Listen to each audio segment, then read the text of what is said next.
All right, welcome back to our weekly Wildly Painful podcast. My name is Jay. And my name is Nicole. Yeah, and And this week we figured we were just gonna kind of wing it. We don't really know exactly what we're gonna talk about. yeah, absolutely. Yeah, And our conversations evolve so much, and they're often spontaneous. So we had kicked around some ideas, but we're just gonna see what wants to be said, yeah, because this is among many other things. It's improvisational. And Yeah. in the moment, yeah, absolutely. creative. Yeah. Is there anything specifically on your mind right now, or anything that you? I'm a blanky.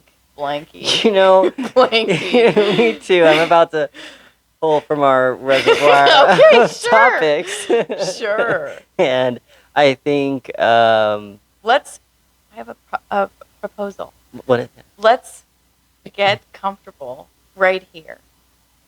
Yeah, Not and the unknown. knowing what's going to happen or what's going to be said.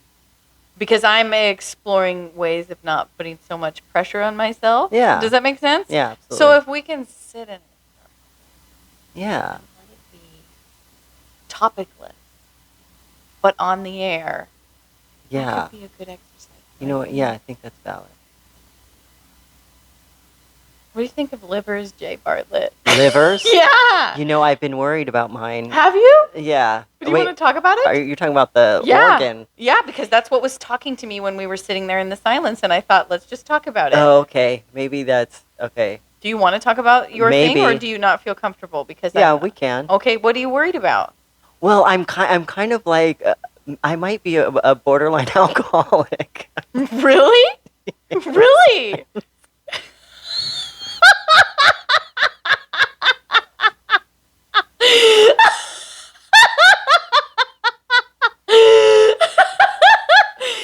You know what? I accept you. You know, I accept you. But yeah. I only laughed because of your laughter. Well, I'm laughing because what an improvisational thing to start with. So, Hey, we got a variety in our topics. I like it. You want to talk about it? well, I don't know. I mean, we could. I guess I don't know. It's kind of a problem, I think. Okay, so do you want to talk about how much you're having and what's making you say that? Is that the wrong question to ask? No, I think that's good context to have for the conversation. Okay, Um, because this is a totally safe space. I know, but are you even interested in this Are you kidding me?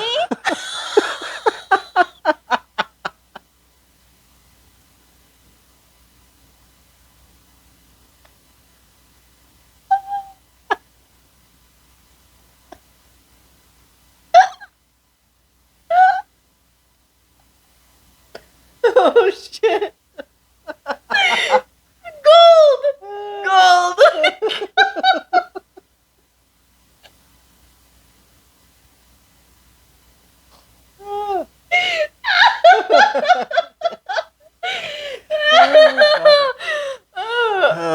That was so funny. That's beautiful. Yes, that's fucking so funny. It's hilarious. He said, "Are you kidding?"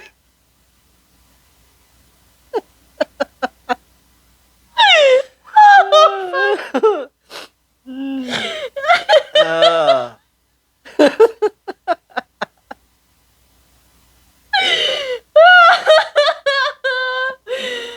My boring ass life. Are you kidding me? Are you kidding me? Oh, eating salads and going to gyms. Like, yeah, this is the most. Having, like, no. Yeah. Right. Yeah. yeah, that's so funny. Oh, God. Okay. Mm. Well, I hope I'm not like making it a type of. I mean, it's just such a different vibe than what we normally talk about. Good. So, okay, yeah. We're still that's exactly- finding our vibe. It's true. It's true. This is only 4 or 5 episodes deep. That's true. And this is ours. yeah. This is fucking belongs to us. yes. It can be fucking anything we want it to be. That's true. That's true. As long as you're not, as long as Yeah. Of Interesting. course Yes, it is. yes, This is real life stuff. Okay. This is real life stuff. Okay. Mm-hmm. Yeah. All right. Well, I don't. The thing is I don't. I. Okay, thank God. I'm like, I'm gonna laugh again, but I don't want to. No. Okay. Here's the thing. Okay. At any time throughout this, if you want to laugh. Okay. Like, this is not one of those things where I'm gonna like break down and sobbing, or I don't think it's not gonna be like that. Oh. If it does, it might. But, Welcome. But yeah. So Our emotions are welcome. yeah, exactly. But well, it's kind of like every day, kind of. Okay. And so and the thing is I don't think I drink a lot, but I do kind of drink really fast, and it's usually gin and tonic, and so Oh. I get drunk, Oh. and sometimes I get almost blackout drunk. Oh, wow. Yeah, Oh, okay. yeah. So, and it's been like that for a while. Oh, okay. Well, after the stroke thing, it had stopped because I was like scared, and then I stopped for like 2 months, and then I started back again. Oh, okay. So I've been struggling, and then but yesterday, before I went to the ER, I just dumped out all of my alcohol, and I thought I'm not going to do this again. But now I'm worried because my scan came back clear, and I'm like, well, I can feel myself making excuses for it again. You know what I mean? Like, well, so it wasn't causing any health problems, and you're fine. And so it's just, yeah, I can tell that I have a problem. Oh, okay. Yeah. I'm proud of you, like, facing that dragon. That's, Well, if you're telling me, that takes I- a lot of courage to say that you have a problem to me. I know. I do feel like I'm surprised at myself for doing that, Mhm. but because you are so healthy, and you had made a comment a few weeks ago about how we used to rely on substances, and how we're and I'm sitting here thinking, well, fuck, I guess I'm still in that boat. You know what I mean? So yeah. I don't know. Yeah, because the most updated information I had about you was that because of the thing you had quit. Yeah. So I had assumed. Yeah, I know. I know, and I knew you didn't know. I knew it wasn't like a But so yeah, I don't know. I guess I'm just Gin and tonics most days to drunk point, and you're wondering is that might be a problem. yeah. The thing is it's there might be one day a week where I don't, Mm-hmm. but for the most part, yeah. Well, thank you for telling me. Yeah, and so I've been worried about my liver. Okay. It's funny that I randomly decided to talk about the livers. I know. Yeah. So, yeah, I guess that's it. And then also I was starting to smoke weed again, as you know, when we found the The joint. Yeah, but then I also yesterday morning I threw that away too. I just threw the whole ashtray away, like everything that I had. You wanted a fresh start. Yeah, I was like, I was worried that if something else had happened, like another, but like if it's, and I'm just doing, like I'm ruining my body. I can't get around that, and even if my scans are fine, I have a good MRI, there's other things in the body, there's other things that stuff affects, and I'm, not getting younger. And, and I stress over that, but it's like, it's such a hard addiction. It's just, it's truly an addiction. Like, it's like I struggle with it. Absolutely. Yeah.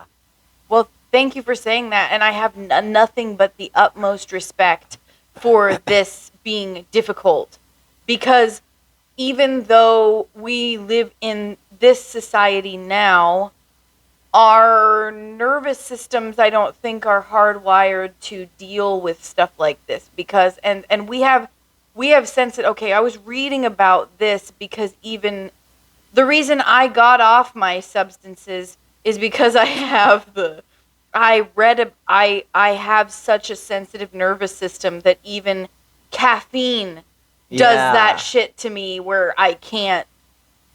It's all, I think, even caffeine itself, or like the experience of coffee, or just like little things, or sugar. Yeah. They will preoccupy all of my brain space until I get them. So like even in those, but then alcohol is even higher on that. And then I read about this a little bit, and it's called a salient thing. Oh. A salient substance, highly salient substance. The word salient means that it causes change in the system of the body. Usually for the better. Like usually you're taking something and it'll make you feel better in some rememberable way. Right. And the brain, the nervous system, is highly responsive to that by design. Yeah. It goes, I noticed that when I had that, it changed a lot. And so I'm going to consider that really important. So we're hardwired to be drawn to things that change our states like that. Right. Even love, or even substances, even sugar, Right. even anything else. Like that's why I was talking to you earlier about even screens for me are still a thing. So we have sensitive nervous systems. Yeah. And I think sensitive nervous systems are even more responsive to things that are salient. So anyway, your system is wreaking havoc on you it's trying to help you go, well, I know what'll make us feel the thing. I know what'll make us feel. Seek and pursue the thing. Anyways, it's kind of babbly, but no, this is good. I was reading about salient. The reason you're drawn to it, among other things and among other ways to describe it, is because you are hardwired to find things that make you feel better. Yes. And you are hardwired to make them important, and thus it becomes right. addictive. Right. And many other reasons. Yeah. So anyway, I respect that this is you are hijacked in some way, or at war with in some way, your circuitry when you're fighting this thing. Yeah. So I have like nothing but the Yes. utmost respect for it. It's physiology. It's not discipline or morals. It's Right, physiology. okay. Yeah. Yeah. Yeah, no, I appreciate that. I really sincerely do, and I thank you for saying that. I was talking to a therapist, or we were doing like a consultation to see if we'd work out type thing, and I told him that I was having addiction problems, and he was saying that also, it literally changes the chemistry in your brain. Absolutely. And that's why they say once you're an addict, you like kind of always are, like your brain is changed. Oh by God. it. Yeah. Mhm. So it's like, but so I don't know. I feel like I made such progress when I wasn't drinking at all, and I'm trying to remember what that was like, but I was scared into it. And then it's not good for me. I'm on blood thinners, and alcohol thins the blood, and then I'm researching ways that like I could still drink on this medication, and people are like, well, the real problem is you don't want to like injure yourself, because then when you get drunk you get sloppy, and then it's the injury aspect that's more of a problem. I'm like, well, I'll just sit my fat ass on the couch and not move, and I'll be fine. I won't have any problems. So yeah, I don't know, I feel like I'm babbling about it. I don't know really even what to say about it. It's kind That's of just okay. a thing that's been going on. But even before my whole medical thing, like I spent the most of last year just kind of drunk every night. Mm. And it got bad because I have to work in the morning, and like I'm trying to time it right, and I'm like, I guess I'm just like high functioning about it. I don't know, but and I don't know. I don't know. When I did stop, I wasn't feeling like withdrawals to the point of like shaking and stuff, and so I don't think I'm in that type of dangerous territory. But yeah, so I guess that's That's just what. Yeah. So, and I've been worried about my liver because sometimes I feel like I can feel it, and it feels bad. Mm. And like Mm. I don't know. I don't know if there's like nerves where we can feel what our liver is doing, or if there's something that you can feel about it, or if it's just psychosomatic and I'm like trying to whatever. But um, yeah, maybe with just my overall health is another thing that's just been highly on my mind. Mm. Mm-hmm. Mm-hmm. So yeah, Yeah. I don't know. Yeah. Well, thanks for sharing. Yeah, Yeah. Yeah. We can do. We can go wherever you want with it. Like, do you feel so you feel worried about the impacts on your physical health, and for that reason, like, what that's the biggest worry for you, right? Is am I hurting my body? yes, Okay. Uh-huh. yeah, and I don't want to be. I don't want to forget half my days, and I don't want to like. I want to be present. I want to be a healthy person, and I want to be present. I don't want to be an escapist either, which is something I'm historically always been. Absolutely, me too. So, but yeah. Mm-hmm. But Yeah. what do you think your liver is trying to tell you? And maybe I'm just Yeah, feeling no, a sure. little too much. Yeah, on it. sure. Yeah, I'm just curious. Yeah, I will totally. Yeah. I'm not telling you to back off, but I'm feeling like it's like I'm taking too much of this thing. You feel like you're taking too much attention. Okay, well, I don't feel that way, but then also I don't want you to feel like put on the spot or dug into in a way that you're not ready for, because No. you've already done an amazing job of saying these things. And I can poke and prod, and then I can also be like, well, I can also be vulnerable too, and we can talk about.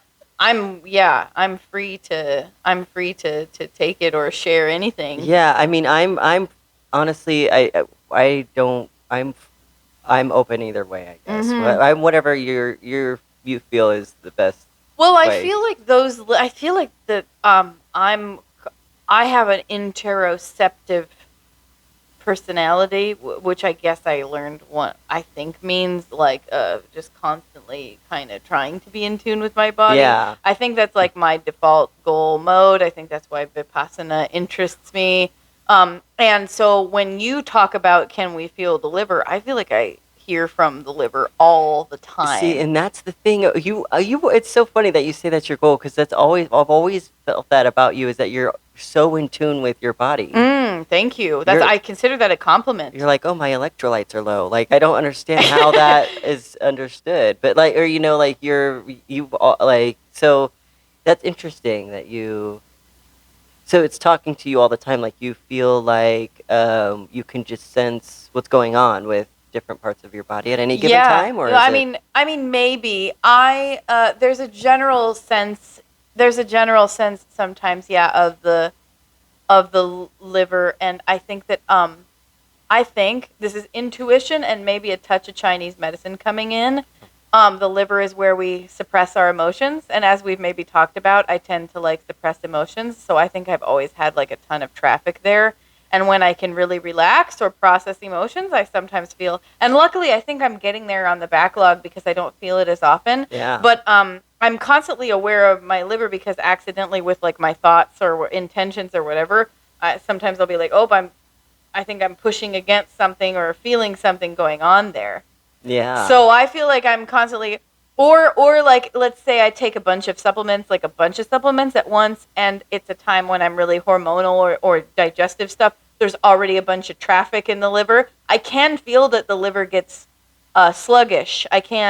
Wow. I can feel these sorts of vibes. Yeah. Not in a way that I'd like to be 1,000 times better at, because I find it fascinating. Yeah. I find the body fascinating.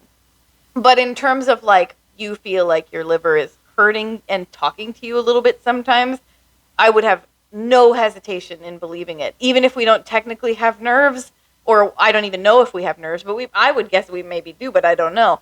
But it's us. It's a part of us, and even energetically, I'm sure that it is in conversation. So I would be totally willing to believe that if you're having that conversation. Yeah, that's very interesting. Mm. And the whole Chinese medicine thing is interesting too, because isn't it like is it that every organ or something corresponds to something spiritually? Is that, or am I misunderstanding? Oh, I wish I knew. Oh. I don't remember very much about Chinese medicine. I just remember that the liver and suppressing emotions are somehow linked Gotcha. in those Yeah. frameworks, I guess. Interesting. Yeah, so I don't know if I have much more information, but I can try to find some if you Yeah, want. no, that's I'll have to look into that too, because it's just fascinating. Yeah. But yeah, so it's like I don't know.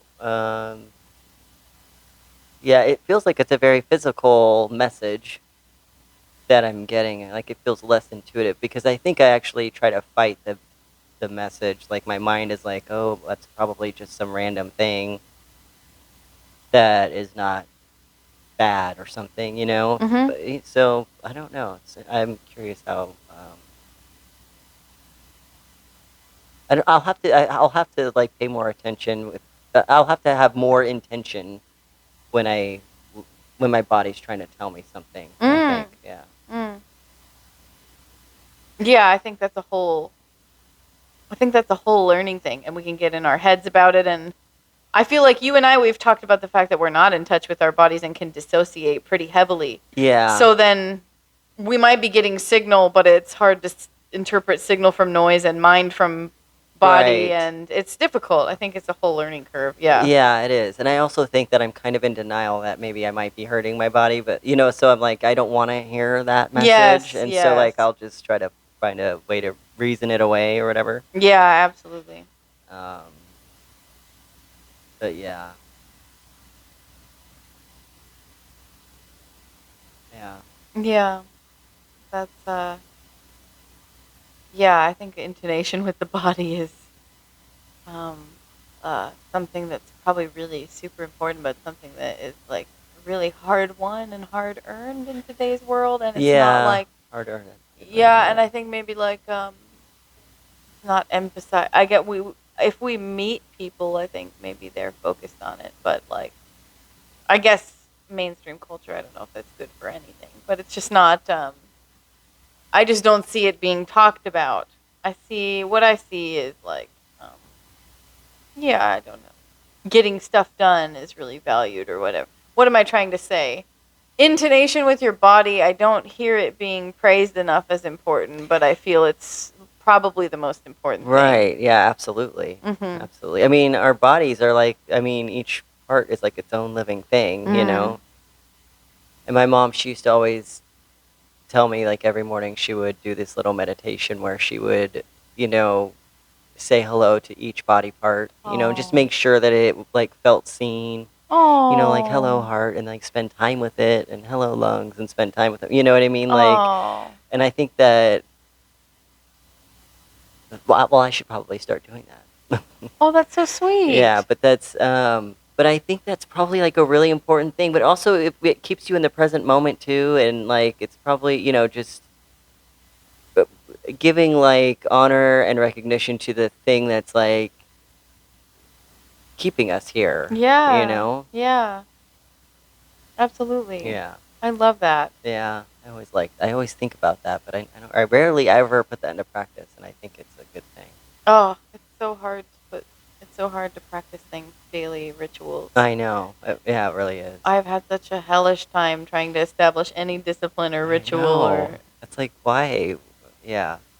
We need it clearly, and yet. I know. Why can't my nervous system find that to be such a rewarding thing? It is, right? And why can't I just be eager and excited and desperate to do that every day?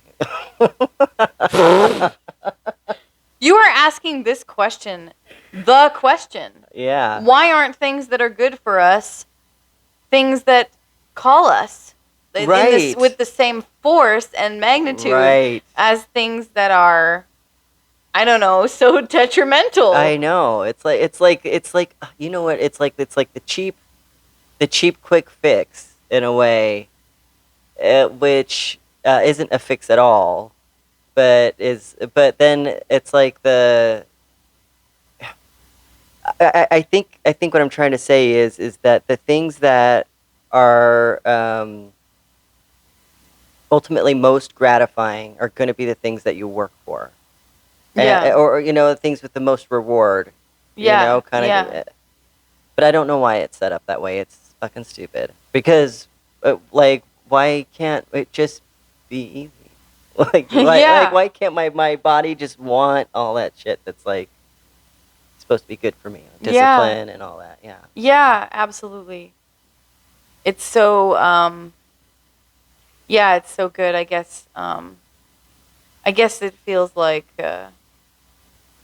I've grappled with that exact thing my whole life. The signals that are louder are the ones that get followed, get the attention, and it's typically the signals that are quieter that are more wholesome. In the sense, Yeah. oh, I should meditate is going to be way fucking quieter than like I should watch TV right now. Right.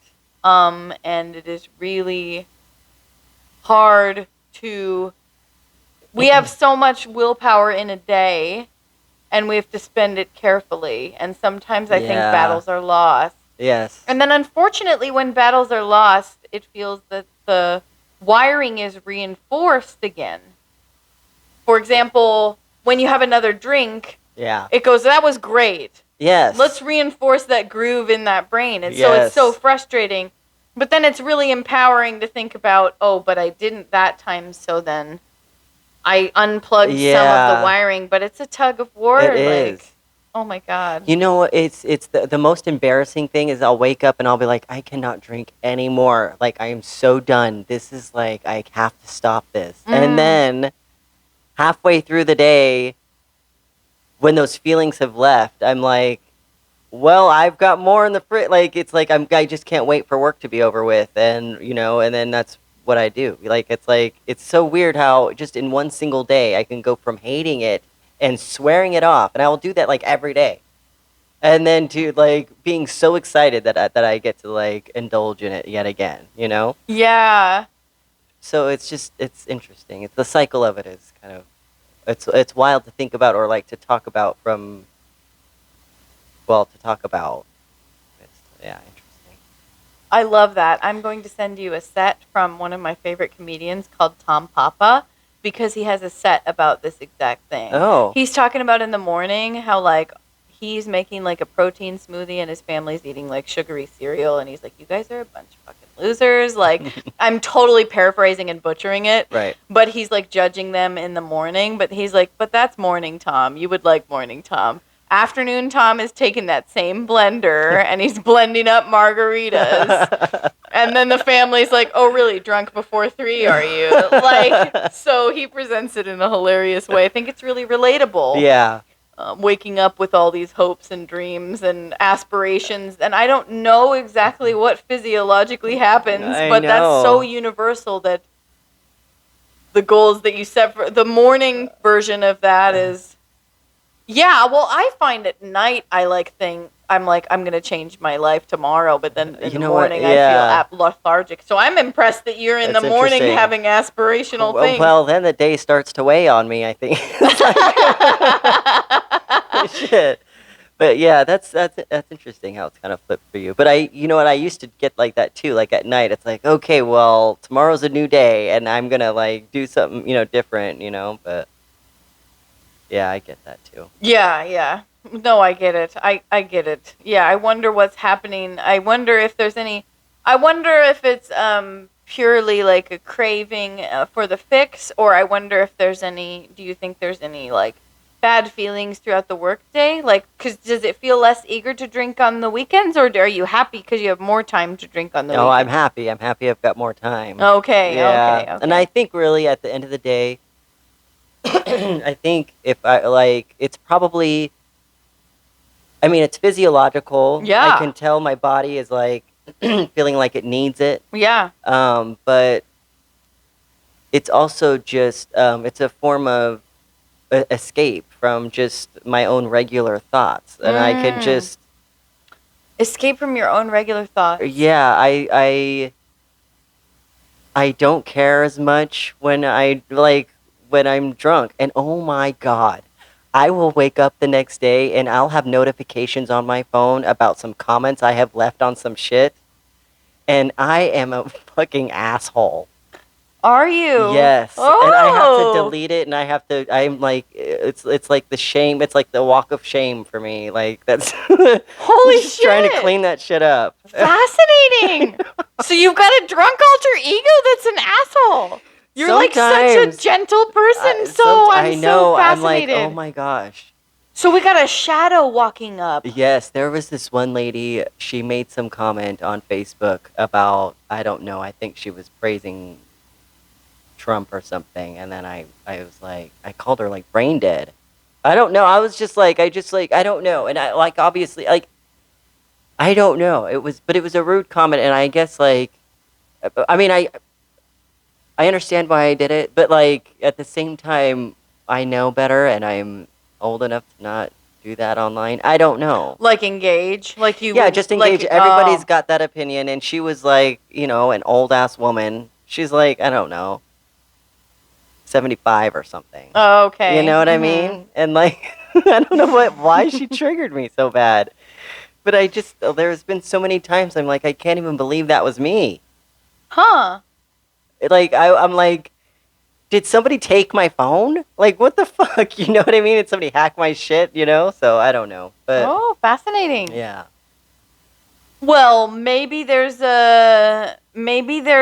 something that in your shadow or something that wants to Yeah. be brought down, Maybe. or like because drunk Jay is clearly helping sober Jay or getting a break from something about sober Jay, or like there's some sort of liberation happening because you said you don't care as much, and when you said you don't care as much, that seems like a smiley, like you were smiling when you said that. Like, do you? Well, I don't care as much in terms of like the whole leaving comments on things. I feel like that's more of a mindless, like knee-jerk reaction Oh. of just somebody who like I've had a thought of like, oh fuck this person or something, and so I'm just gonna say it because I mean I have no inhibitions. I'm like I don't have this image to like I don't feel like I have to. Well, it's weird because it's not that I feel like I don't have an image to upkeep. I just do it, but when I'm myself, and honestly I don't even think I'm thinking like that. Well, so sometimes I might be talking shit about somebody in my head, but like it's like I don't know. It's not. I would never want to actually put it online. Sure. Let alone say it to somebody. You know what I mean? Like, yeah. Sorry. It's kind of comical, but it's like it's embarrassing because I'm like you know what I went on one of my accounts, which is not an account that I post on a lot at all. It's a Threads account. And for some reason, there's like over 50,000 views on my profile, and I'm like, why are people looking at? What am I do? Why are people looking at my profile? I don't even post anything, but I think it's from comments that I leave that are kind of inflammatory. Oh. Do you know what I mean? Mhm. So it's like I don't know. It's just weird. That's interesting. Yeah, The work that this man is doing. I know. It's like in the world. I know, yeah. But I don't know. Should probably just create a different account that doesn't have like my face or name on it first before I do that. Just have like an alt account that's for Drunk Jay. But Password protect all your real accounts with yeah. 2FA. That gives you a math quiz Yes. like before you're allowed to log in. Oh. Exactly. But I don't know. It's interesting. Yeah. Oh. Yeah. I'm trying to think, like, that's really fascinating that, like, it's embodying a part, something that you would never do, like some knee-jerk reactions or some inflammatory, like, it's just, that aspect of it is fascinating to me, that, like, aspects of your personality that aren't there when sober are coming out. Right. And I think this is really common. And I'm trying to think, like, if I got to freely. I'm thinking what alter ego I would do. Like, let's pretend Right. like I could create an alter ego right now. I think I would be a little bit more fearless. Yeah. Maybe I would be a little bit more fearless or something. Like, I'd have to think about that. But, like, don't we all want to be kind of free of ourselves sometimes? And aren't we all sort of limited by ourselves sometimes? Yeah. And the thoughts, the same thoughts, and it seems like we're these ever-changing pieces of the universe, but sometimes it feels like broken fucking record, same shit day in and day out. It's like Yeah. exhausting. So in a way, I'm hearing some form of taking back or alter egoing happening, and I'm going, oh, I can relate to wanting to be away from it all, or Yeah. get a different. No, I would sock that guy at a bar, or Yeah. like get to walk life as a different. Like have something else pilot the thing for a while and be free of it, or Yes, show that's you what might be exactly- possible or something. That's exactly what it feels like. Yes. Interesting. It's almost like you said, let somebody else pilot it. It's almost like, okay, well then I don't have I don't have the accountability, the responsibility anymore. And I think that's kind of part of it, is like, you don't feel like you owe, you don't feel like, yeah, you just don't feel like anything is your problem. Yeah. You know? Yeah. So it's a freeing experience. And that's what I think for me. It's always been like a method of escaping whatever that I am. Sure. Yeah. It's a fascinating way, because maybe we care a lot about stuff and feel responsible for stuff. And to get a break from that, Yeah. I can see why that would be so wonderful. Like, fuck all of this. Yeah. I don't actually care about any of it. Yes. Yeah. Exactly. Yeah. Yeah. So I'm hoping. I don't know. I am hoping that I can ride the wave of the health scare as long as I can. Mm-hmm. So, but because I don't know, I don't know. I don't know what to make of it. But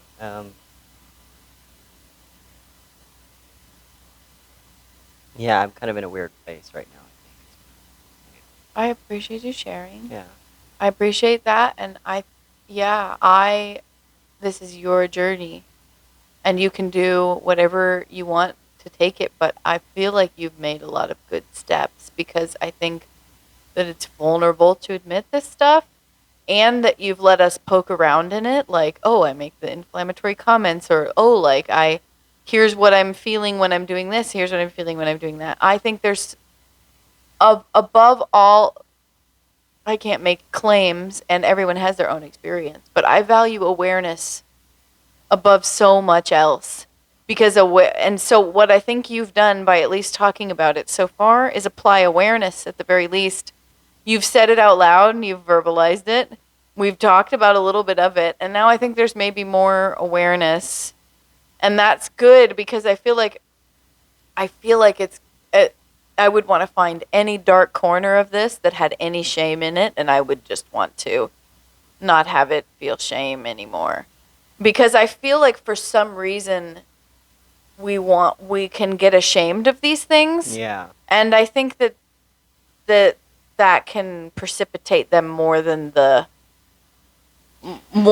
thing itself. Yeah. Because I think shame is really cyclical or something. So yeah. anyway, in the way that you've talked about it, you don't seem like to be drowning in that, and that would make me really happy if you weren't. Yeah.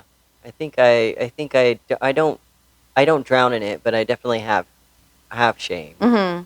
I mean, I feel like I'm better than that. You know what I mean? Like I like, it's kind of weird to be like, this is my reality, and I think it took me a really long time to understand that it was my reality. Like, it's one of those things. It's like you just start doing it, and it becomes your routine, and then before you know it, it's like, wow, I think I can't really stop this. And then I'm like, but wait, is this like what like an alcoholic is? Like, and I'm like trying to understand like the definition, and I'm like, well, no, I don't fit all of those, so maybe I'm not. Like, you reason with yourself about it, you know? Mm-hmm. But that's like kind of like either way, I don't know what a definition of an alcoholic is, but I know that I have an addiction to alcohol. So it's like, so it's I do feel ashamed of that because I I know better, and I know I'm better than that, you know? And it's like, why am I, why? Just why am I like this, you know? Oh, yeah. Like, why can't I just be a normal person, like, that is normal? Yeah, I hear you. Yeah, so it's, yeah, I don't know. I might have more shame than I'm letting on, I don't know. Or, I like, maybe I might be drowning. Oh, That's what okay. I'm saying. Well, thank you for sharing.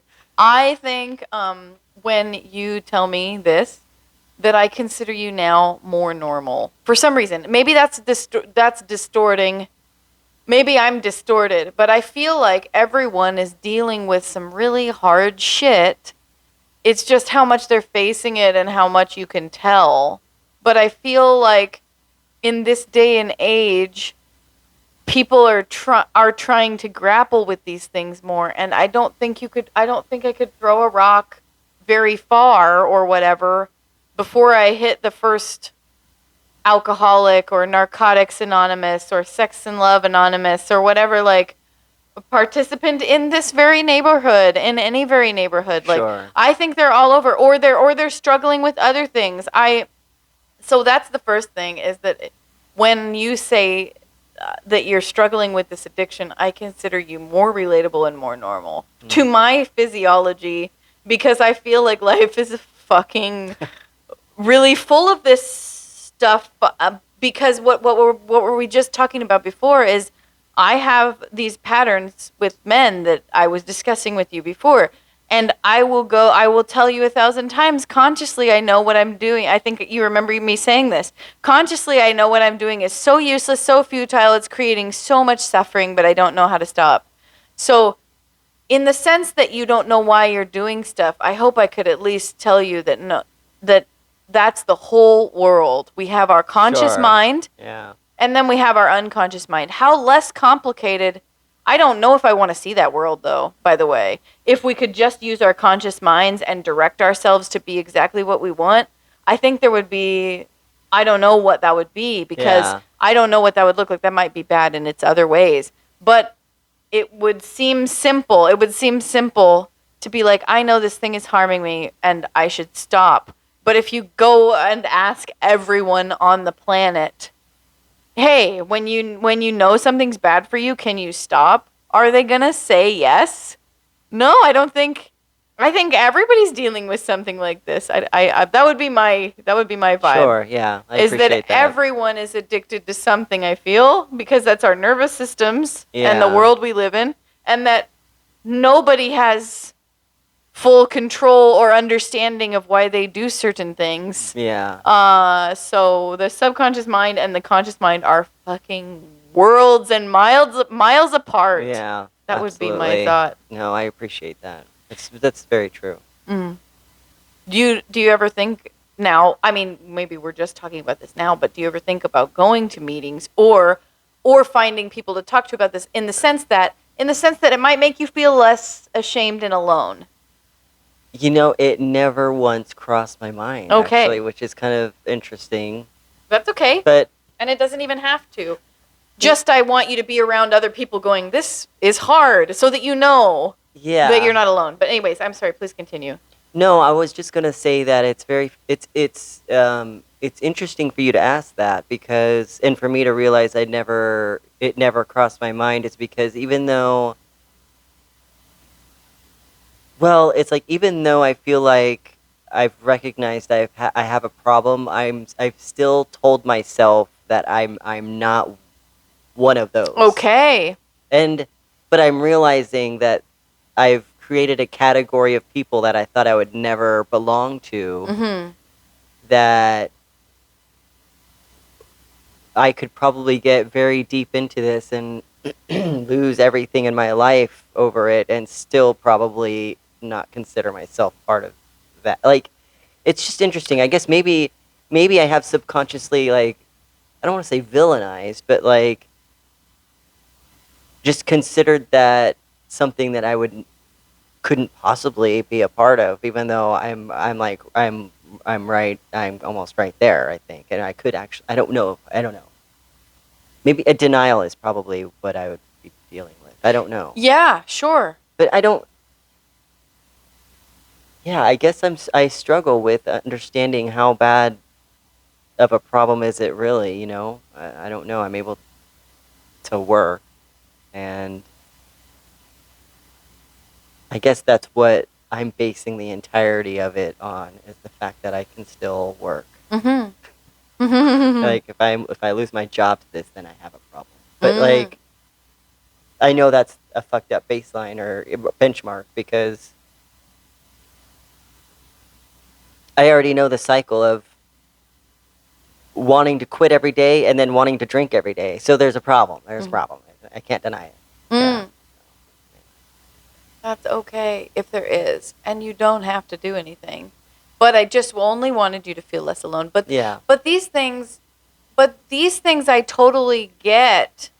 It would be really harrowing and humbling to go, I might be one of these people Yes. that I considered myself separate from, Like almost or immune better to. than, Yes. or immune to. I have problems with superiority sometimes being a place that I find comfort. I did, then that might not be you. That's okay. But anyways, separation can give us all sorts of comfort if we're like, I'm not that. Right. Thank God I'm not there. Yes. Yes. So I totally get that. Yeah.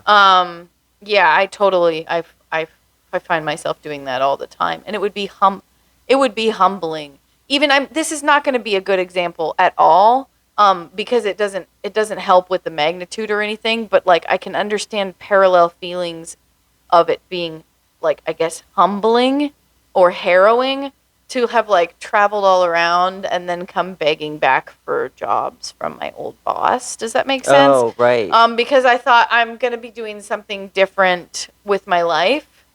And I did something for a while, and I think it was a huge growth experience. And I think I got so many stored emotional bullshit out of my body, and like no regrets that I took it.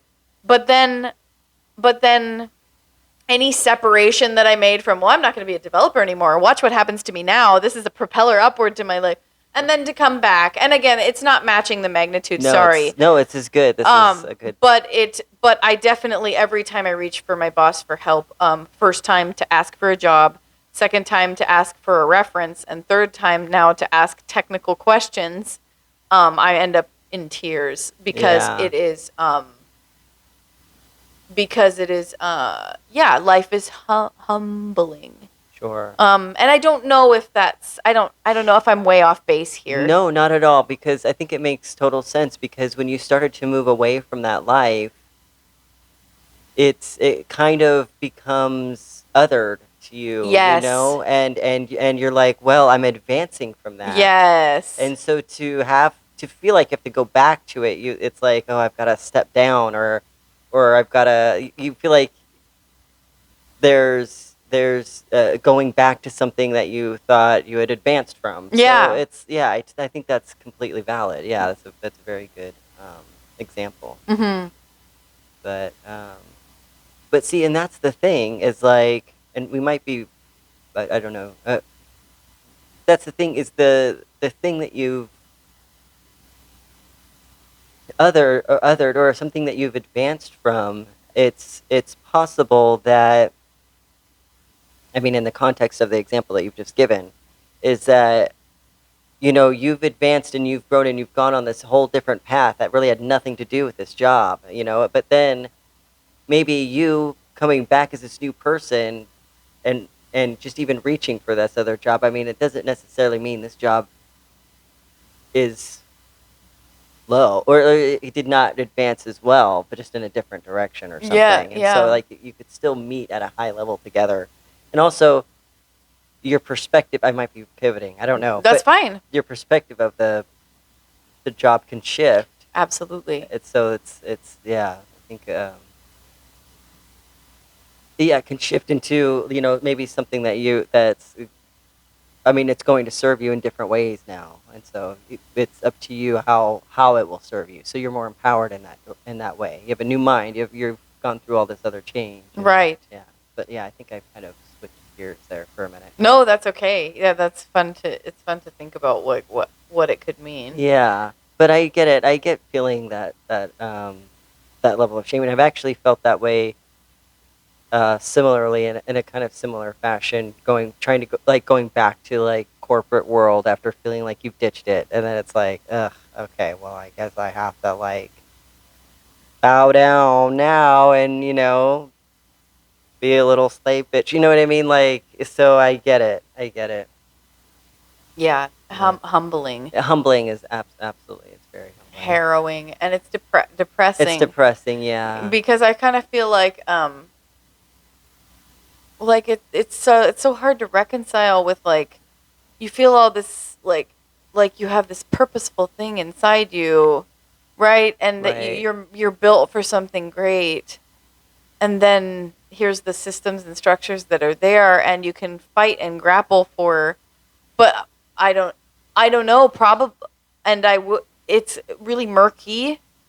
It's hard to know Yeah. what the right thing is. Right. Like, I used to think that my dad was such a fool for staying at the state his whole life, and was just so glad that I didn't end up like him. Yeah. And now that I'm like around 40, I'm going, I see Oh. why a person just works a job that pays.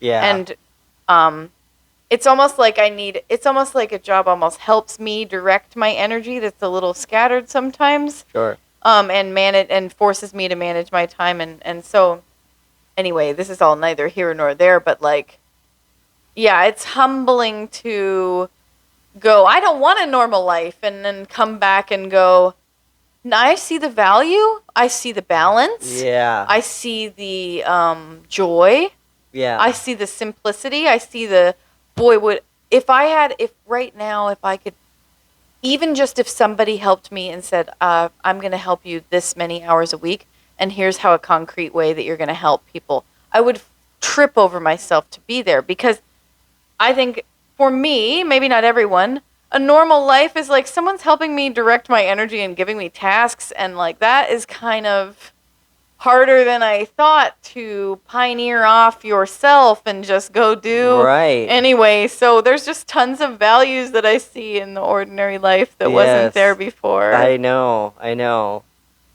I've gone through those like cycles, and for me, I've gone through more than one cycle of that like realization, Mm-hmm. So it's I think that's all just a part of like the journey, but you like rediscovering the value of something it can be very humbling, and what it is humbling, especially in that context. But also it's a sign of like that you've transformed to some degree, Mhm. like you've gone through changes and growth. So I don't know. Yeah, when you don't know what would be there, when you don't know what would be the alternative, when you don't know how to build a life without a normal life model, Yeah. then it's like, yeah, I guess. But yeah, you're right. I've shaved off some idealism and some unhealthy thinking that there could have been, savior complexes and like thinking that you're going to save the world, like there Yeah. could have been so many things. So I know. it's good to be a little more grounded and humbled, even if it stings a little. Yeah. Sometimes. Yeah. I think anything to the extreme is going to eventually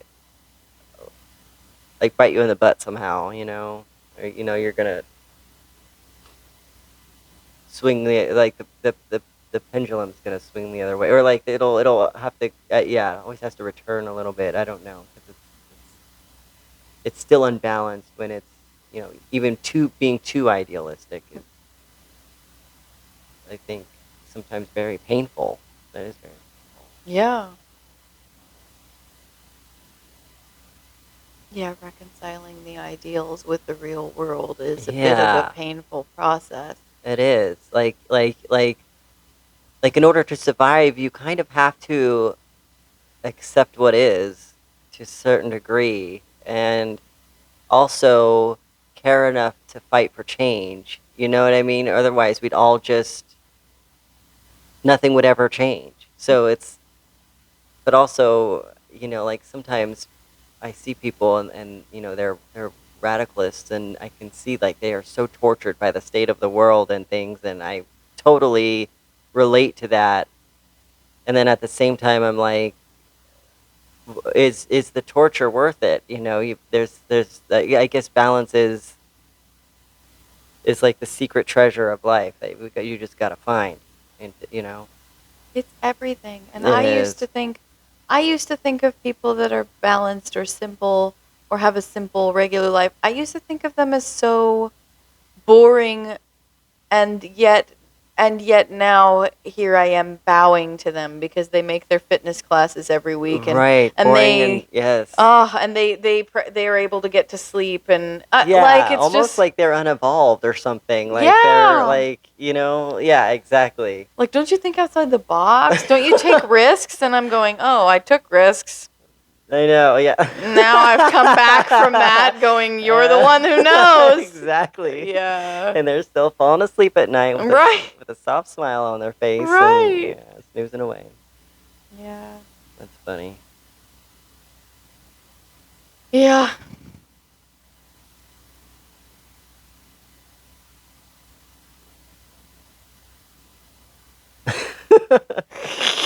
How are you feeling? I'm good. I just every once in a while I start giggling because of how much we laughed at the beginning. I know that's That what was that was such happening a to. Yes, I moment. know that was yeah. That was a good moment. Was that yeah. The unplanned stuff I think really opens it up for that type of stuff. Too. Yeah, I'm trying to let that. Do you want to want to sit with it again and Yeah. let it be Yeah. unplanned and let Absolutely. if that magic came out of it. You're like, I don't know if that was magic. Let's see.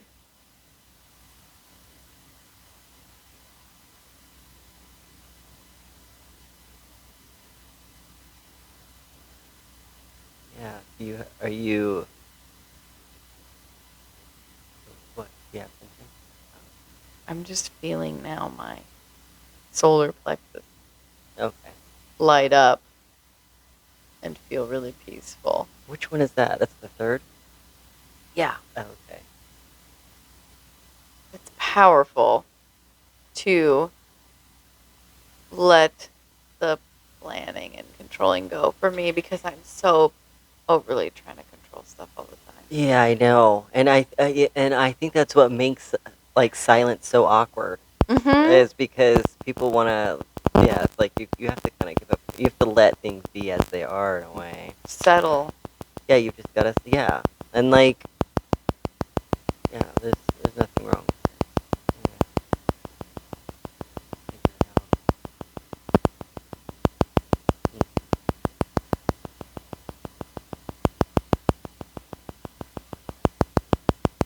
What do you like to eat on a regular basis? Like, what's your diet like? Oh God. Think chaotic? Your answer was, oh, God. Um, the thing is, I'm very habitual with what I eat. So if I like something, then I'll eat it like every day until I get tired of it. Yeah. So recently, so I don't okay I don't um like sometimes I'll just eat a snack. I'm fine for a long time. You know what I mean? But like my recent one, I had these little mini bagels, and I got that fucking dill cream cheese, and that's been my little fixation. And then like I just have frozen stuff. Like I have these little pizza. I don't eat. I'm not healthy at all. But or like I'll just order something like DoorDash style? DoorDash style. Yeah. Like I'm just not. I don't know. I don't cook that much. I try to do those like what are they called? Those meal kit delivery things where they send you like the perfect amount of ingredients, and then they give you the recipe and you cook it. And so I've done that a few times, and I actually really enjoy that. So uh I don't hate cooking. I think I would really like it, but also if I get behind on that and then another delivery comes and then I'm wasting all this food and then shopping for one person, I don't know. Yeah. Anyway, but I just Yeah. I guess I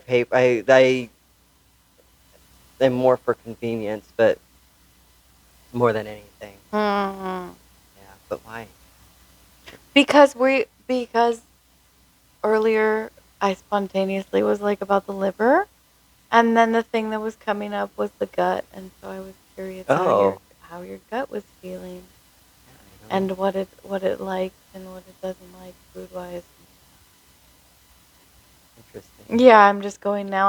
We're just playing with the different parts of the body. How's Yeah, that? I mean that's fine. That's my own little random world You know, that I'm that's bringing good, but in. it's good to bring up because the gut is often underestimated, very important part of our health, and it even affects our mental health. And it's like your second brain. You know, like whatever it's called, Mm-hmm. gang, or I don't know. Gut brain axis or no? Yeah, there's some term about like the network of, I don't know if you would call them nerves or something that's like responsive to shit like your gut brain. Yeah, you're right.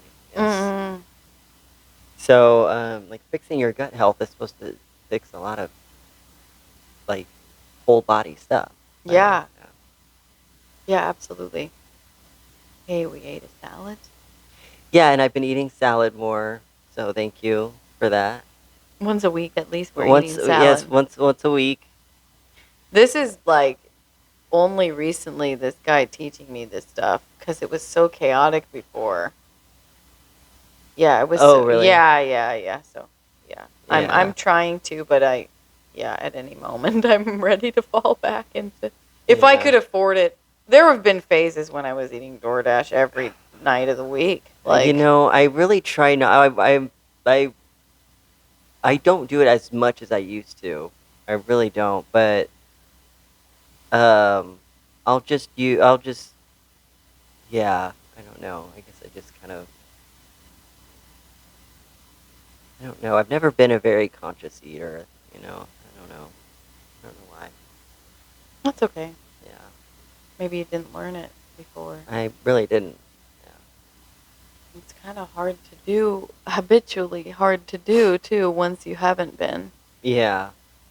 Yeah. Yeah. Yeah. I remember one time when I was like this years ago. I was like, okay, I'm gonna be a vegetarian. I'm just gonna try it. You know. And then we went out and I ordered spaghetti and meatballs, and I just didn't even realize it. It's so Yeah. easy to I was forget. like, oh, I guess I forgot. yeah. Yeah, oh, that's so fucking easy to do. I know.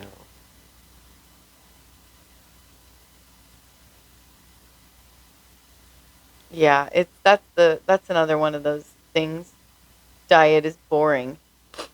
Diet is one of those things that is not satisfying at all, and eating healthy is such a quiet. Yes, Yeah, like tell me. why can't we urge to be healthy? Right. Like it has to take the most disciplined person. Like I don't know, well, in my like or somebody who's I don't know, like to me it takes a whole lot of discipline or awareness that I just don't have. I'm not equipped with that. Right. Oh my god, I know. Why can't I be like, God, no. No, but you do, yeah, but you are like that though. It's just taking root, but it's taken months. It Hey, Well, I'm not judging I'm you. ready. No, I I'm saying when you fall in love with a person that's hyper healthy and you want to keep them around, you're going to Well, be doing the same crap. yeah, that's true. And then it'll take hold That's eventually. true. I think it's just humans are just meant for more social communal activities, and if you were following me around right now while I have these I would love to just have you follow me around and adopt my habits for the good of you. Yeah, yeah. But I think it takes 21 days to make a habit or whatever, and I think we just need to be around other healthy people a long Yes. time and have them show us. Yep. Cuz that like you know that thing where it's like, "Oh, I don't want to oh, I don't wanna. Like, I don't want to cook tonight. You know Mhm. that vibe? Hmm. Well, I can't say shit because I'm not working right now. So, like, take this with a grain of salt. But my resistance is lower now. Because it's habitual. I think that even the resisting it is habitual. It's habitual, yeah, absolutely. And I know from Vipassana theorizes, and I noticed from watching my own mind, that if you indulge a habitual response a few times, you're in there. Look, oh, just a twinge of superiority, and now it's gone. Now it's huge. Yeah. A twinge of I don't want to eat that. Oh, now you know what I'm saying? Yes, Like, yeah. you indulge it a little, but then if you are like, well, I have to because he asked me to. Oh, he Yeah. asked me to make the smoothies. Yeah. Okay, I have to. He asked me. Yeah. And then eventually it undoes all the wiring. Yeah. Well, yeah, having another person is the great, motivator. Or it's almost, yeah. It's like the great change inducer. Mm-hmm. So. Yeah, that's why I feel like, I mean, if we're talking ideals versus real, I feel like this culture, the way it's set up, is so isolated. Because it so happens that I have a boyfriend now, but it shouldn't be that was required for me to follow someone around healthy and get their habits. There should have been a bunch of us living together, Sure, doing yeah, healthy things together right. for each other. That's another huge one. You are living alone right now. Yeah. You don't have anyone else that you're trying to help be accountable or help take care of. Right. That also is like, oh, like now I have a sense of responsibility, which helps motivate me. Anyway, humans are meant to be more communal species, is what I'm trying to say. And then I feel like it wouldn't be so hard. It wouldn't be so hard to change our habits because we'd be doing them more as a group. Yeah. Is that really far-fetched? No, I think that's completely valid. But we're all in our houses, and I don't think that's necessarily wrong, but I just don't think it's how we evolved. We're meant to be. Yeah. Yeah. I agree. I don't know what we're supposed to do, but we're probably supposed to be in large groups and gather and take care of each other and cook for each other and hang out with each other and converse with each other. Grow our own vegetables and shit. Have conversations. Yeah, I think it's for sure. different. I guess it's what I'm trying to build now is the social life, I guess. Yeah. Needing to survive. I don't know if we are off by ourselves doing so good. This is not trying to project on you. No, this is no. what I've observed is I've been an island alone too much and I've gone too far away the extreme. So I'm Same, yeah. Okay. Yeah. So I just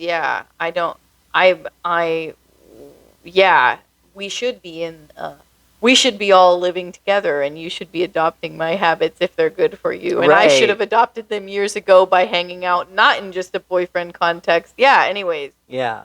Yeah. We should be better helping each other with our things. Yeah. Every single person is considering their own dinner. That's madness. One person should be doing dinner this night and do you know what I'm saying? Yeah. The level of individual maintenance that people are having to do with themselves is so much adulting. We got to do the laundry, we got to do the cleaning, we got to do the cooking, we got to do the meal planning, we got to do the shopping, and it's just a lot. To set ourselves up for success, it just feels like a lot. To me. Yeah, absolutely. I think it would be much more efficient and helpful and better for our growth if there were shared. Like, I guess, chores. Yeah. Or, like, things, like you could share and, like, feed off of each other in a way of, in terms of, like, healthier habits and whatever. Yeah, like, and maybe even living spaces, not necessarily all the way, like some privacy and stuff, but maybe more gathering spaces also, yeah. Yeah. But that topic is feeling much more boring than some of the other ones that we've done. But you're just describing chaotic eating, and I'm going, yeah, why why am I just now overcoming this chaotic eating thing? Well, I lucked out in my relationship, Yeah. and I didn't feel like it should have to be like that. That's all. Yeah. That people need, that I would have benefited from help and support and community. Yeah. Sooner. Sure. Yeah. Yeah, absolutely.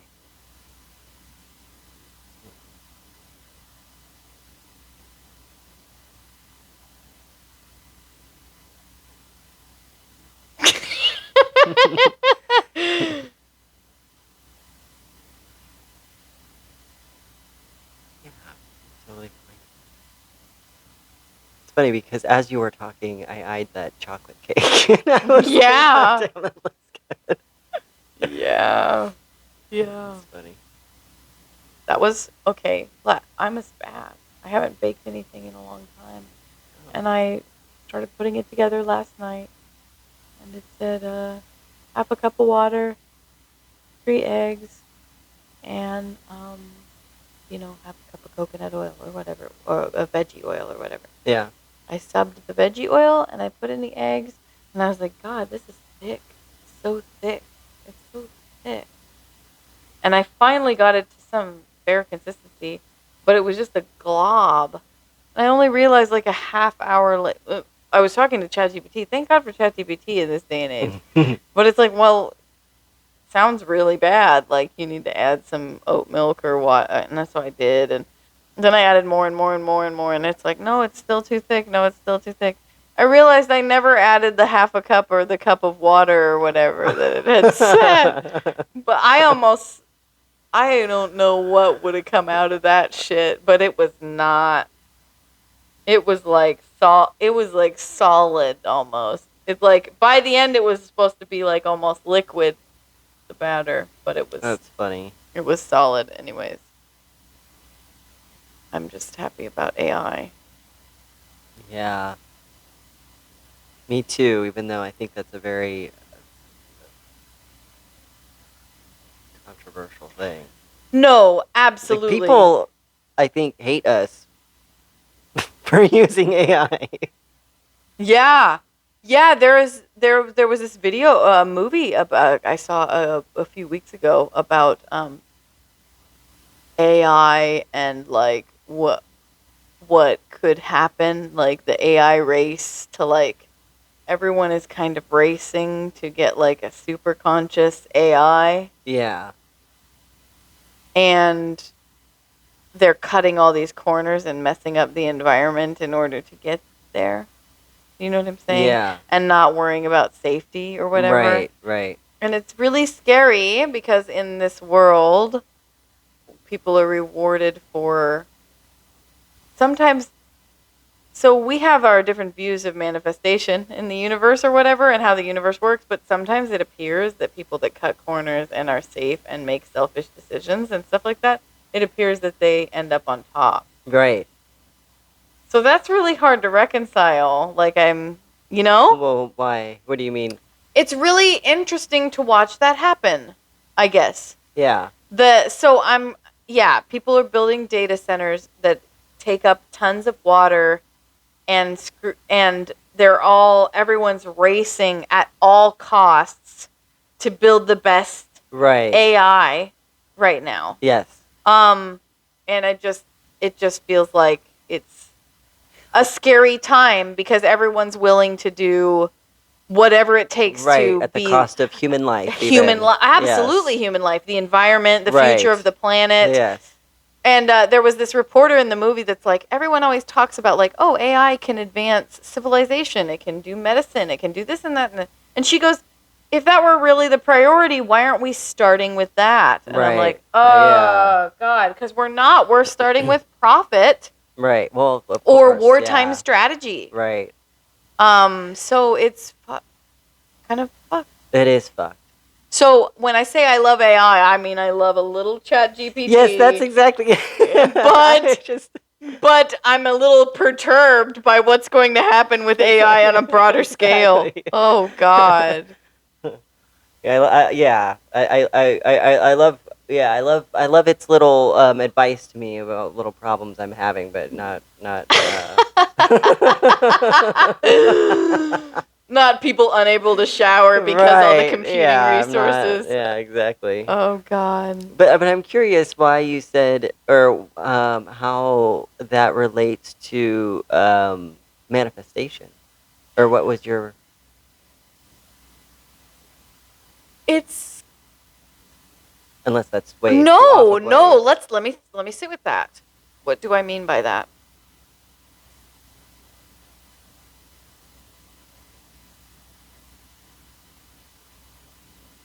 I yeah, the universe is so malleable and everyone's life experiences is so individual. So for me, it feels like the thing that I'm working on in my life is to be more and more aware and conscious with my choices and with my presence. Right.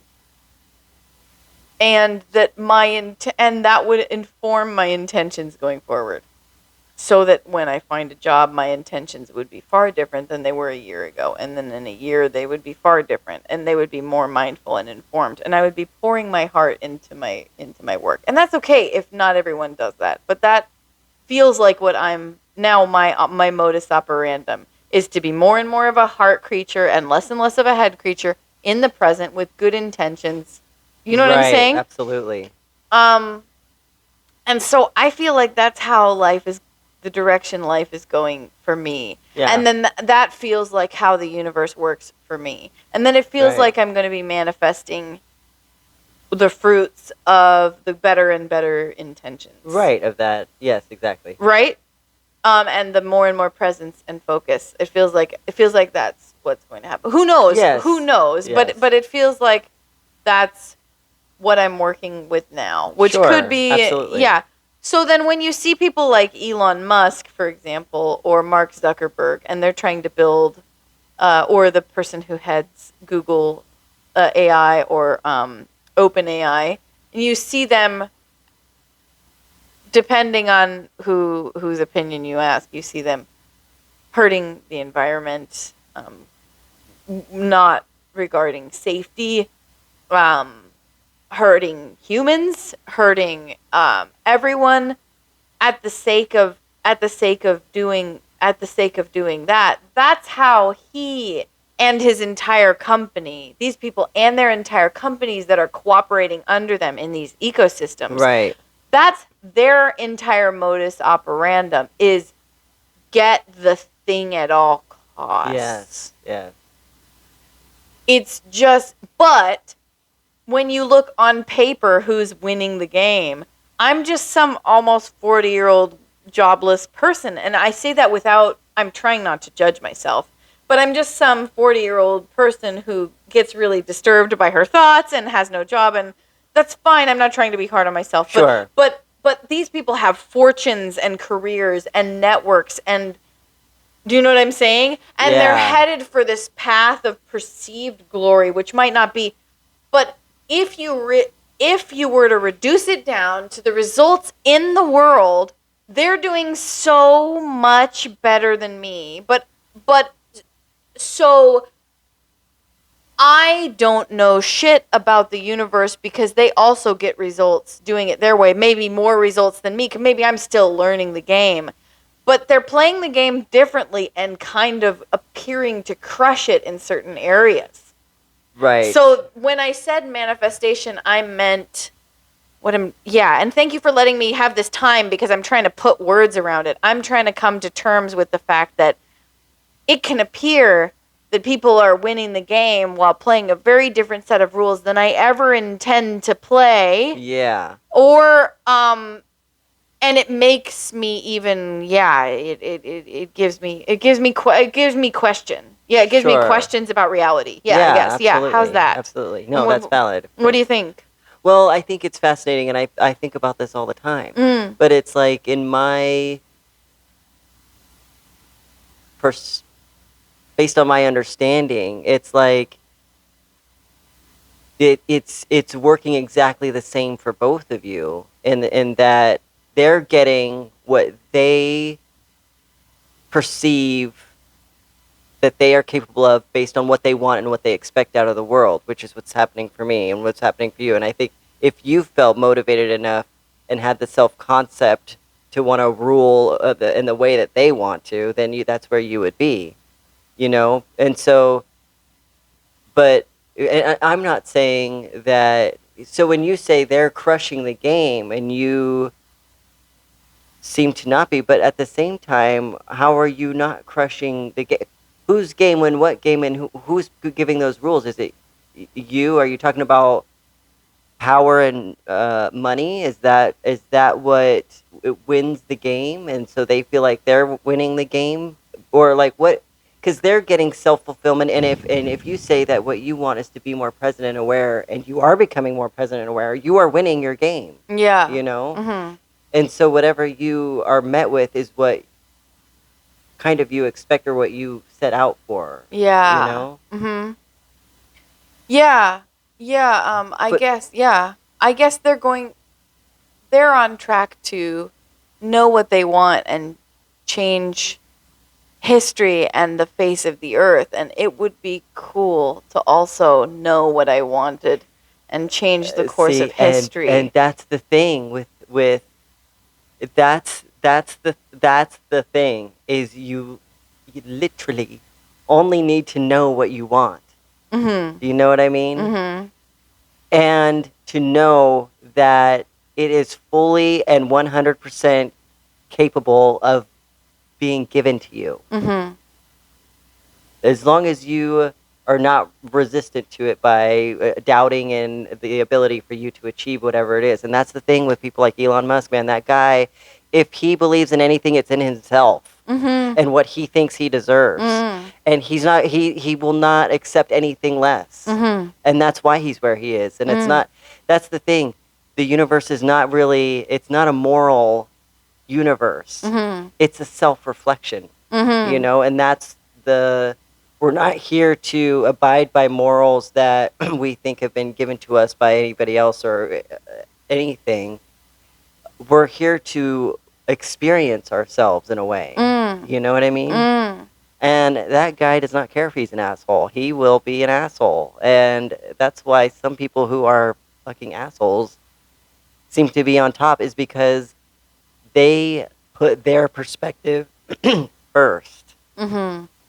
And they believe in their ability to get whatever they want, and they don't care about the cost. And so that's what happens. But when people like you and I, who, you know, we're kind of idealists, we're humanitarians, we want to see change in the entire world, but we also feel downtrodden by it. Like, it's like, oh my God, I can't, what am I going to do? I'm just this 40-year-old, you know what I mean? And so we've created a world where we are small. Mm-hmm. I don't think Elon Musk or Jeff Bezos ever said, well, what am I going to do? I'm just this balding fucking early 20-year-old guy, which they both were. You know what I mean? But they didn't have those, they never saw themselves like that. So they just went forward and they bulldozed the fuck out of everything. And if they can do it, you and I can do it. We just don't want that. That's not our desire. We don't want to take over the world. Well, we want to do it with love, but we feel like we're up against these powerful things. And so therefore, those powerful things will always be up against us, because that is what our minds are telling us. Mm-hmm. But I'm telling you, the entirety of our experience and our lives, as true for everybody, is that the world that we live in is wholly a reflection of what we are and what we expect from it and what we think we deserve. We will always be given that. And then that's it. And the less we think about things that could go wrong, the quicker it happens. Almost everybody who's like, I just made, they were unhappy in their sleep. I read about these stories all the time. People being like, I was so unhappy, and I just took a chance and I moved to this place, or I left this person. I didn't know what I was going to do, and then it just kind of like started to line up for them, you know. And it's because they had faith in an outcome without trying to control it. You know what I mean? I kind of went off track here. No, this is one of those moments that is the peak of the podcast. Okay. You are totally on it. Okay. So do not doubt yourself. All right. Let's keep on it. Yeah, let's do it. Because you're I love this. You're so passionate about reality and manifestation and how to move through the world, and I'm now looking to you for this exact guidance because I have been in a state of wanting to figure out acceptance, Yes. radical acceptance, Yes. which has its value, but now it's also I'm engaging with reality in a very much more real way also. Yes, yes. So this is exactly the topic that I want to be on. Yeah, Yeah, okay, good. yeah. Okay, good. Well, It's making awesome. me aware of everything. It's making me, this is one of those conscious moments. Yeah, Hmm. yeah, absolutely awesome. Uh, Yeah, I clearly want to reconcile something with you right now. Like yeah. taking up space. Here we are. Taking up space and stepping on people's toes is different, right? Can you take up Yes, space absolutely. without stepping on people's toes? Well, yeah, because, well, here's the thing. If it's always 100% up to you, if you have a belief that taking up space means stepping on somebody's toes, that's what you're going to be met with. And this is exactly the same point that Wayne Dryer was making with that woman, or is like, oh, the people are the same wherever you go. Mm-hmm. It's because it's her perception going wherever she goes. She will always be met with something that confirms that. Yeah. Mm-hmm. And we all will be. So, in my opinion, taking up space is a very healthy thing. It doesn't have to step on people's toes. I guess it's dependent on your definition of taking space. Also, I don't know. Yeah, no, this is really good. I'm glad that we're even talking about it because until I brought it into awareness with words right now, I didn't realize that I had conflated or that I was probably scared to take up space because I might conflate them. Like I might conflate those. Oh, right. Yeah. Yeah. So Yeah. anyway, yeah, and then I think like I think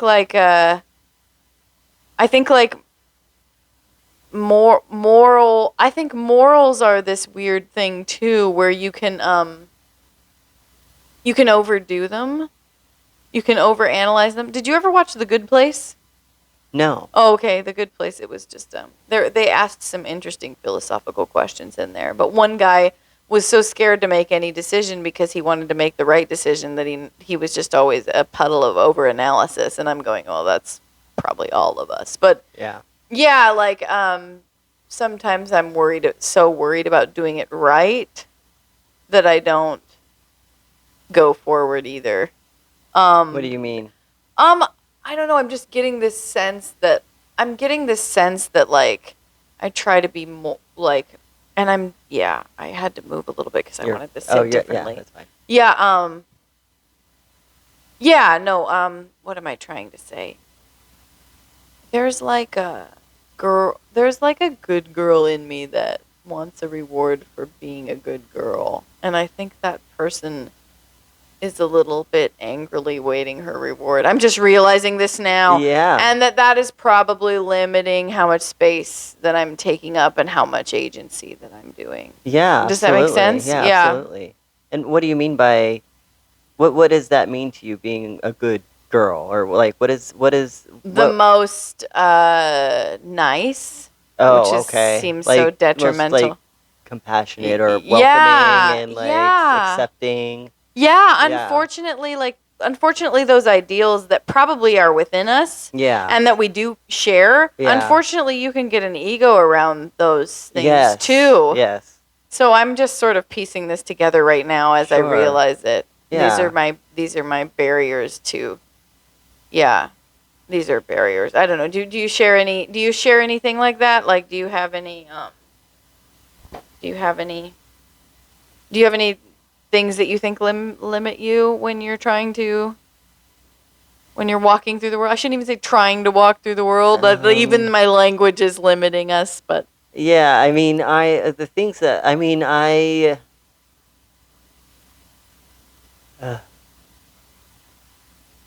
I don't know. I wouldn't know how. I don't know how to verbalize it. I doubt myself. I doubt my. I just doubt myself too much. I doubt that I could be great at anything. Well, I don't know. I don't even know if that Oh, makes sense. great at anything. Yeah. You Like, doubt that you could be great at anything. yeah. I'm gonna see if I'm gonna.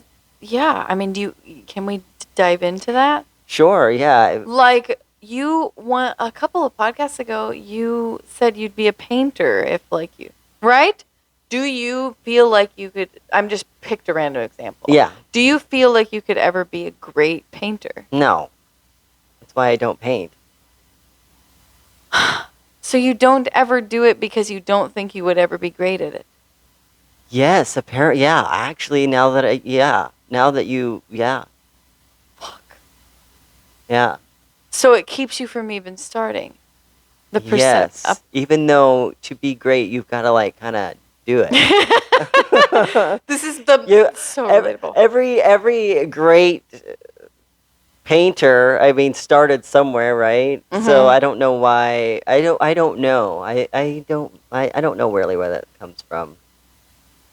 But Yeah. Well, But no, but it's so relatable. right, but and that's the thing. That's the thing. This is the belief I have about myself, okay? And it's not so much that I won't start because I don't think it's not it at all. It's that I have a belief that I cannot be great at it, and so therefore I will never experience that greatness, and that is manifesting as me never starting. Do you know what I mean? This is how I mean that our self-concept limits ourselves. You know? Yeah. So if I could somehow me right now, even if I started painting, I would probably still never be great at it, just because I hold that belief. But if I were to, and I guarantee this, if I were to spend some time to try to undo that belief that I could not be great at it, I would probably naturally start wanting to paint. I would have that natural desire to do it. It would be fun for me. It would be invigorating, and I would become great. Wow. Do you know? Yeah. That makes sense, though. Absolutely. Okay. Yeah. I'm speechless that you found that. Yeah. I'm glad that I'm glad that I uncovered that because it's really helpful for me too. Like, I mean, it's really helpful for me to like understand really where that comes from because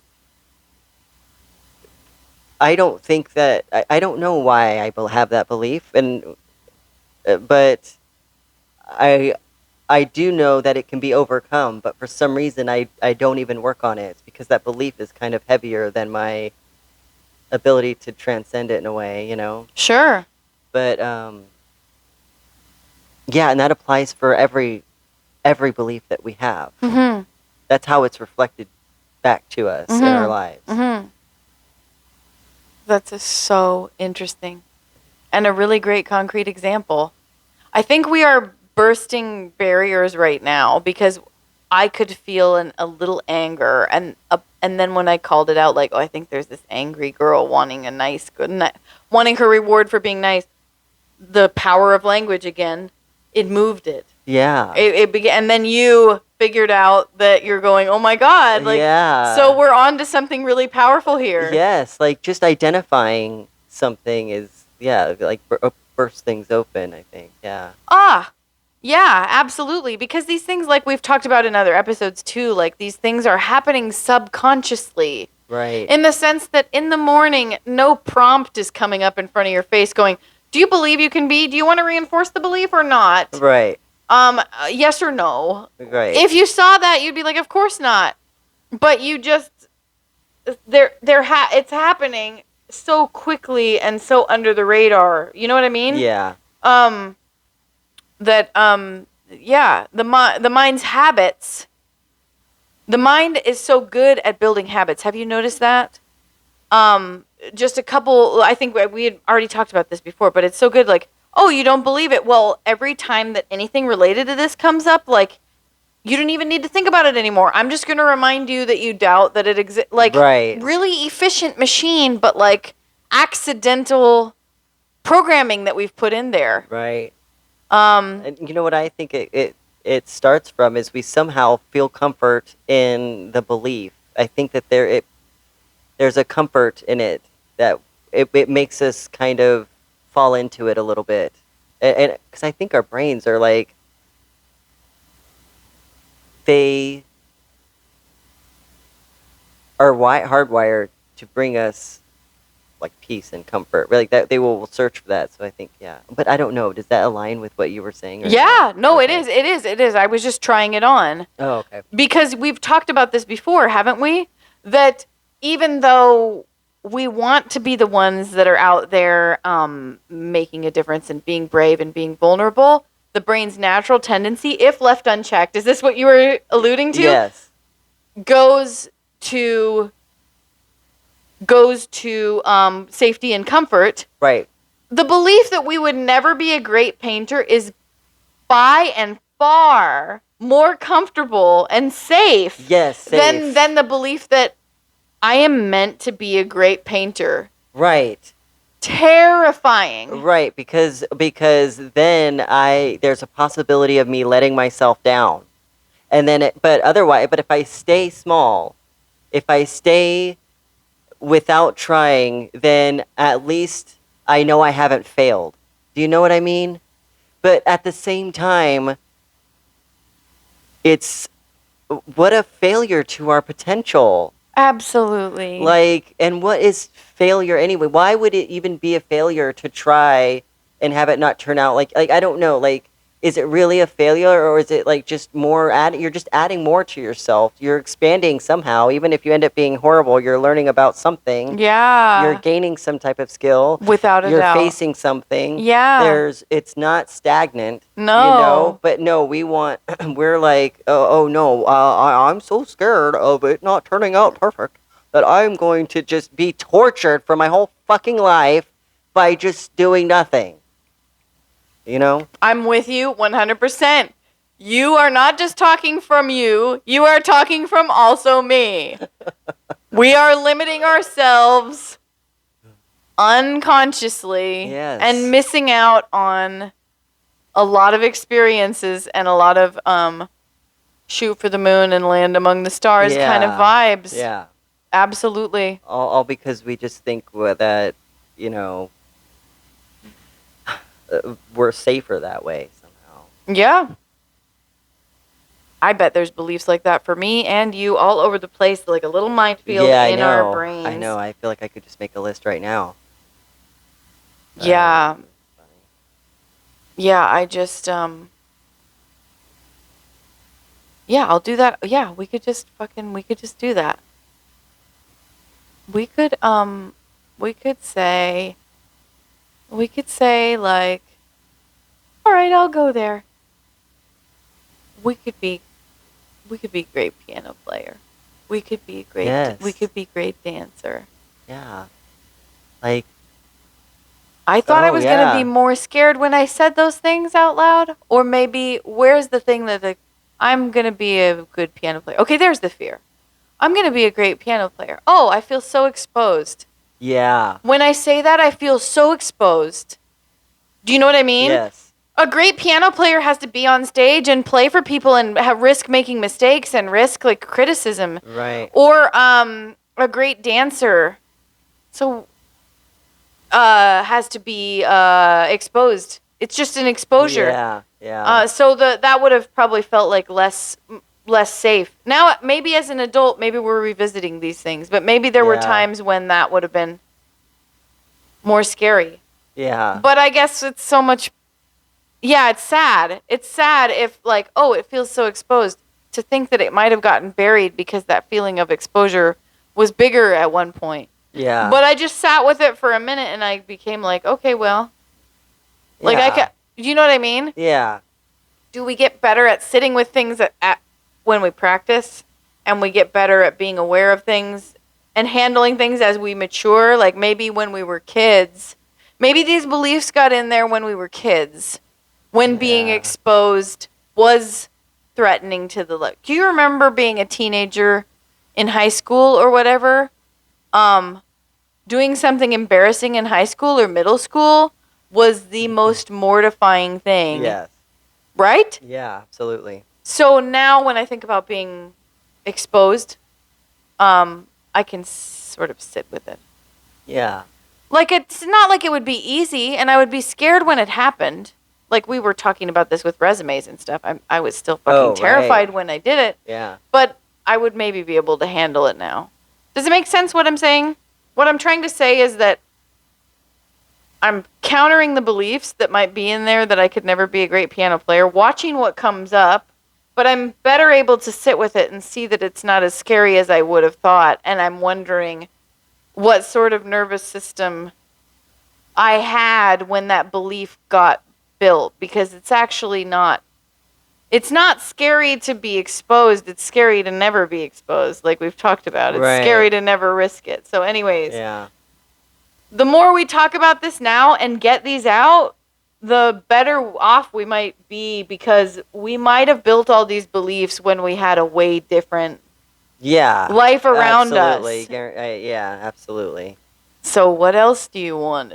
What else do you want? Do you want to just undo all of our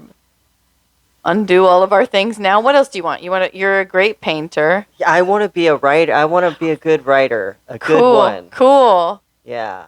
Does anything come up, any fears come up when you say that? Does that scare you? Or, I'm not trying to project, that's what came up for me. Did anything come up for you when you did it? Um, I'm a great writer. I'm going to be a great writer. Like, what comes up when you I'm just getting embarrassed by it. embarrassed? Yeah. Okay. Like, because when I read great writing, I'm like, oh my God, like I just, but, and to think that I could do that, it feels like it's embarrassing. Like We're right there. What is it? You feel embarrassed that you would even think that you could, I because feel embarrassed. Yeah. Like you're somehow, not like I'm not saying you specifically, but like that Proverbial you somehow, you, yeah, yeah. you would be like, why would you think you could be a good writer? Or like what level of good writing, and I'm like, well, I want to be a really fucking good writer. I want to be known for it. Like I want to be known for it. Like I want it to be my job. Like that's what I would love. Yeah, and that feels very exposing and embarrassing to say. That is cool that you were able to call out that countering voice. That countering voice to me sounds like shame.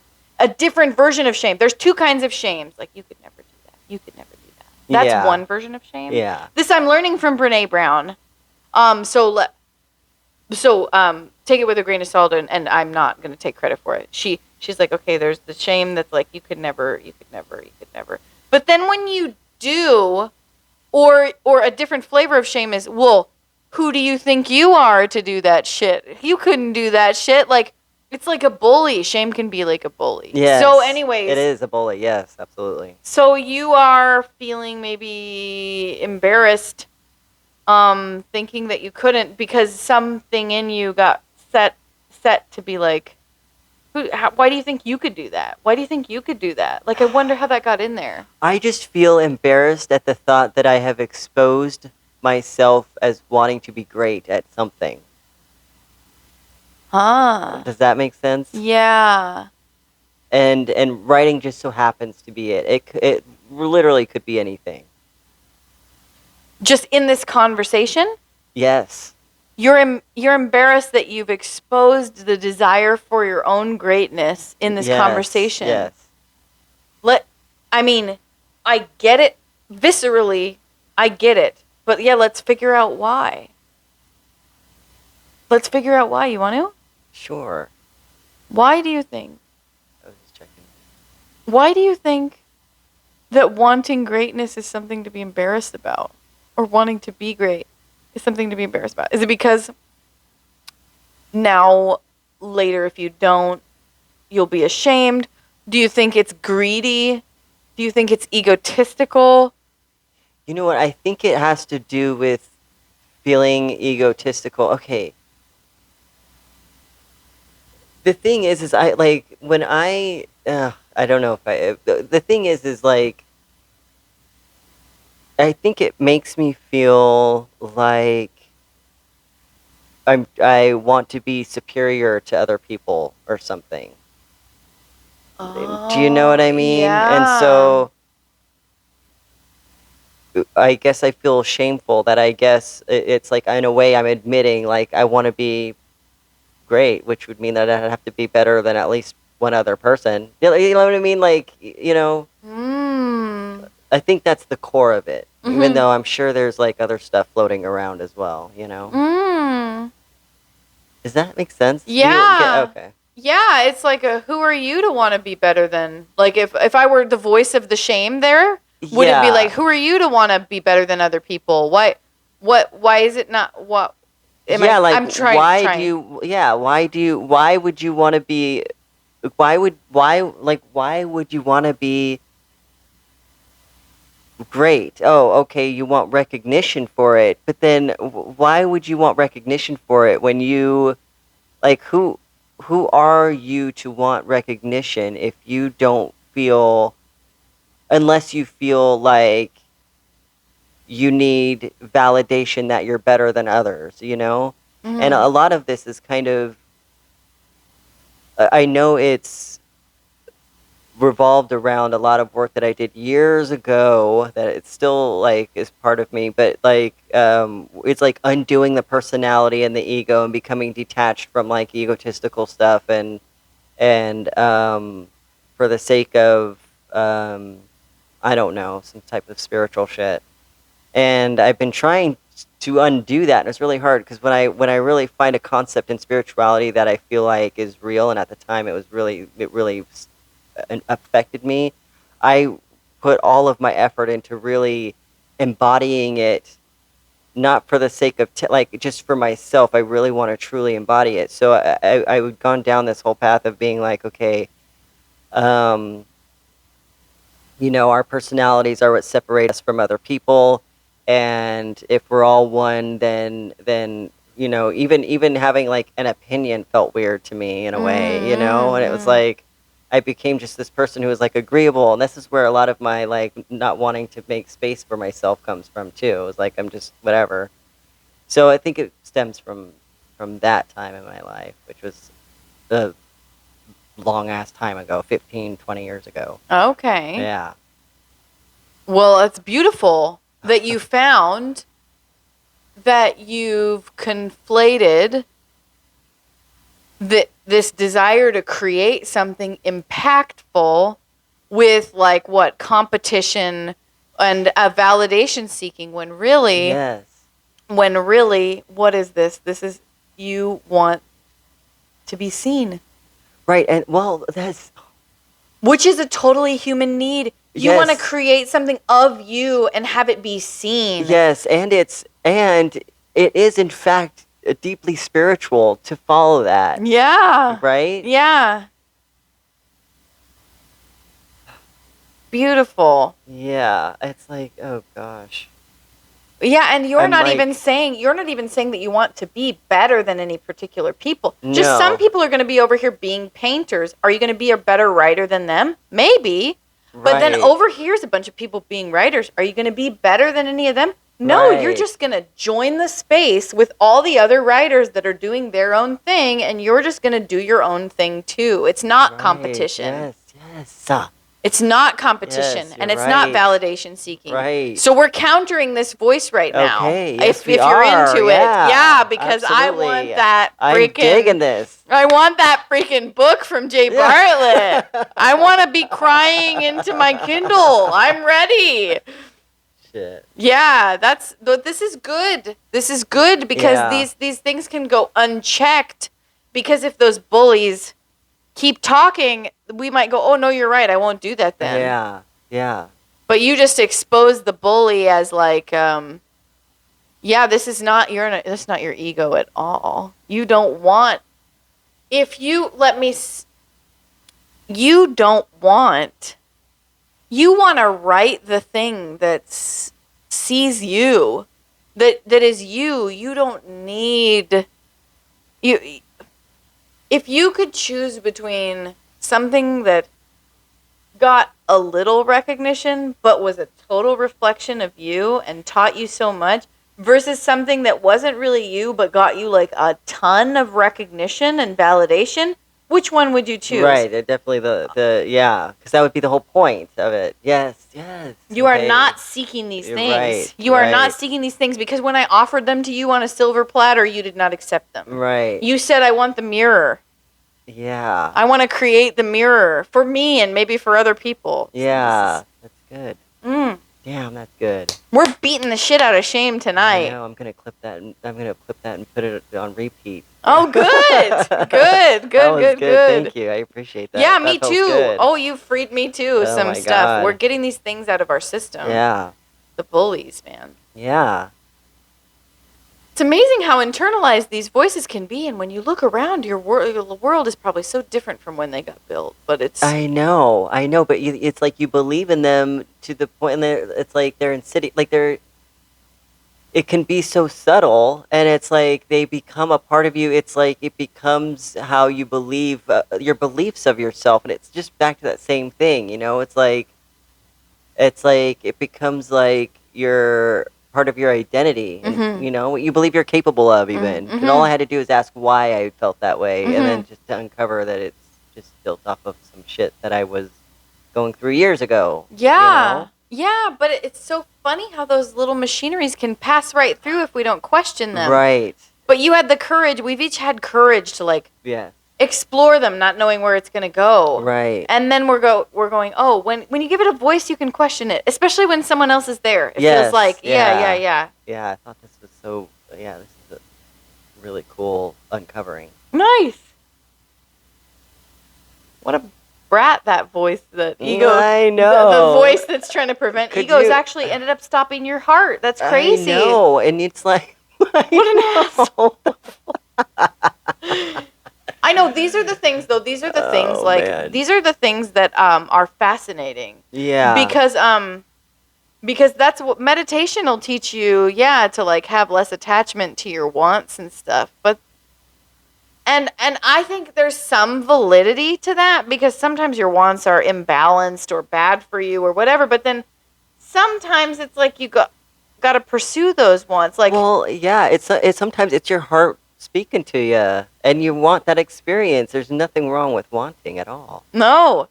Yeah, like in I was meditating so much, and theoretically if I were getting good at meditation in that time, like when I was immersed in it, you would think that I would be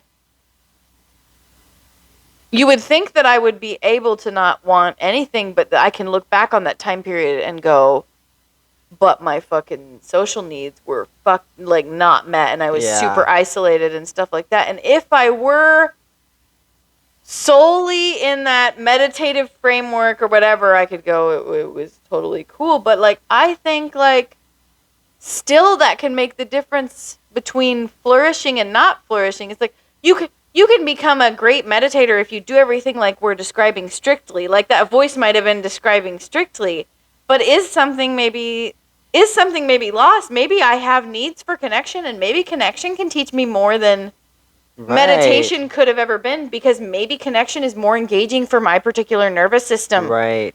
So anyway, these spiritual questions are fascinating, because it's like what to do with wants and needs and desires, and like if we can find a way to bring them together somehow without ignoring them. Right. Yeah. Exactly. Like maybe we can find a way to stay balanced when our needs and desires and wants aren't met. Meditation could kick ass then. Right. But maybe we could still, in a balanced way, Right. pursue them, and maybe magic can happen when we meet in the middle. Anyway, Right, these are yes, just exactly. these are just epiphanies that I'm having right now as we're No, talking. that's exactly right. Like that's the thing. Is like, and I have such it's just my relationship with the spiritual path has been so rocky because of that. Because it's like, in a way, like all of these tools and all of these whatever in search of this like super peaceful spiritual way of being, I've erased so much of myself and what I'm supposed to experience here. And what I've considered like, attachments that I just shouldn't have. It's unspiritual to want this, money, whatever, attention, whatever. I I've cut off my arms, you know what I mean? I've denied myself the very experience that I came here for. Beautiful. Like why else are we here other than to be human?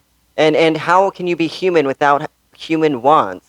You know? And it's just so the balance is where it is the key to like everything, really. You know, it's like I obviously don't want to cut off all of spirituality from my life. It's something that's going to help me get through and whatever and learn acceptance of what is.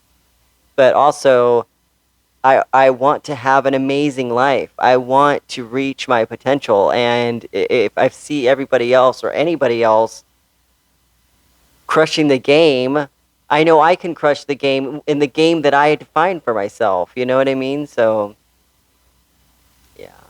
So good. Yeah. Teal Swan, I've consumed some of her content over the Sure. years, and she has this interesting video, like, where she's like, so are we, like, doing the radical acceptance thing or, like, the being at peace thing, a complete peace and surrender thing? Or are we doing the manifestation thing? Like, she's like, these are the two, like, spiritual frameworks.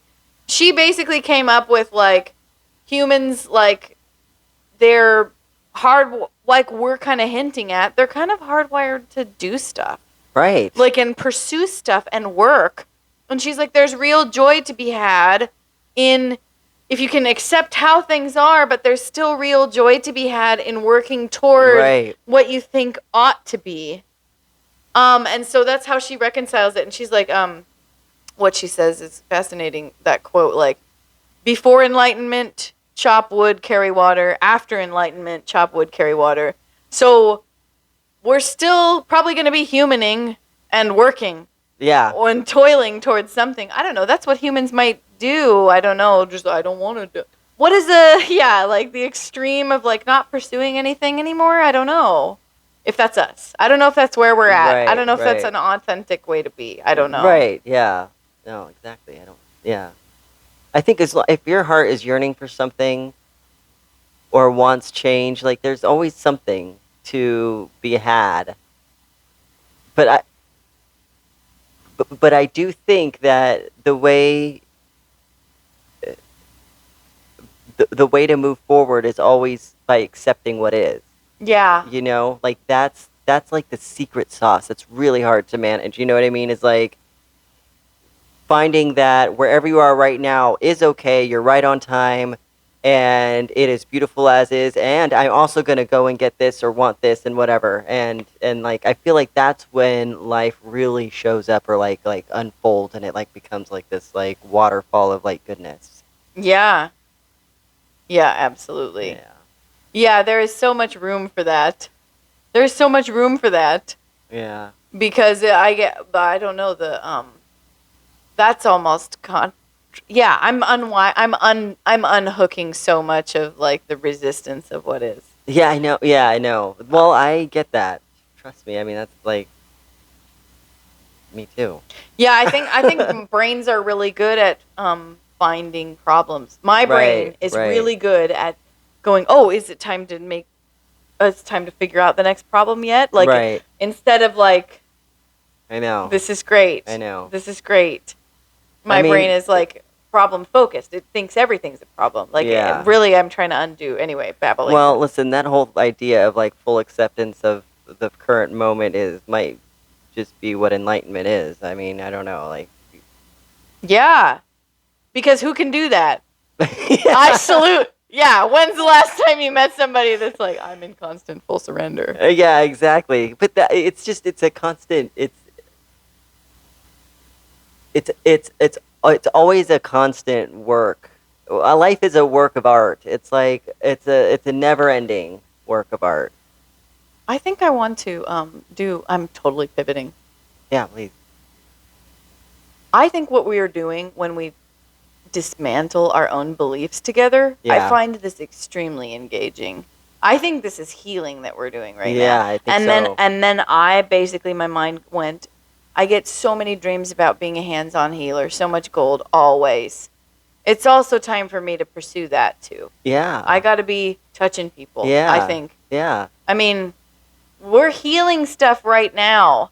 And it's so engaging. Right. We're healing our own nervous systems, and I'm ready to like Yep.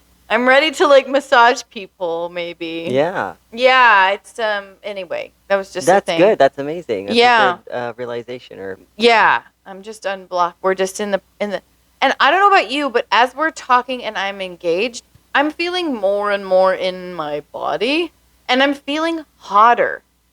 Oh yeah. Do you ever feel like when more energy is flowing through you and you're more engaged with something that do you feel warmer? Yeah, because I feel like I'm actually like it feels like yeah, when I'm like engaged in this type of conversation, I feel like my whole body is lit up in a way. Like my entire being is involved in this. Yes. You know? Like this is exactly what I should be doing. Like this is what I'm meant to be doing right now, you know? Like yeah. We're having a self-actualization moment. Yeah. That's amazing. We're crushing this shit. If we're that engaged and involved. Yeah. Yeah, it's a pretty good moment. It really is, yeah. It's a pretty good activity. Yeah, Look, absolutely. 2 hours. Oh damn. Well, What do you feel? well, it might. I don't know if we should run on too long, but we can. I mean, do you have more? I mean, I don't. I hate to stop it at such a. Well, or It's- maybe it's a good. I don't know. What do you think? Yeah. We could leave it like this. But we could also keep the engagement going. But then I think also because it uses so much energy to be this engaged and present, Yeah. if we don't try to overdo it or whatever. I Yeah. don't know. What do you think? Yeah, that might be a good idea. Because. Yeah, I don't know. Even though it's kind of hard to walk away from a Good conversation. super engaging. Yeah. Yeah, this is healing. Unless okay, well, is there anything that you wanted to like rip off of right now, or maybe is this in fact a good time to?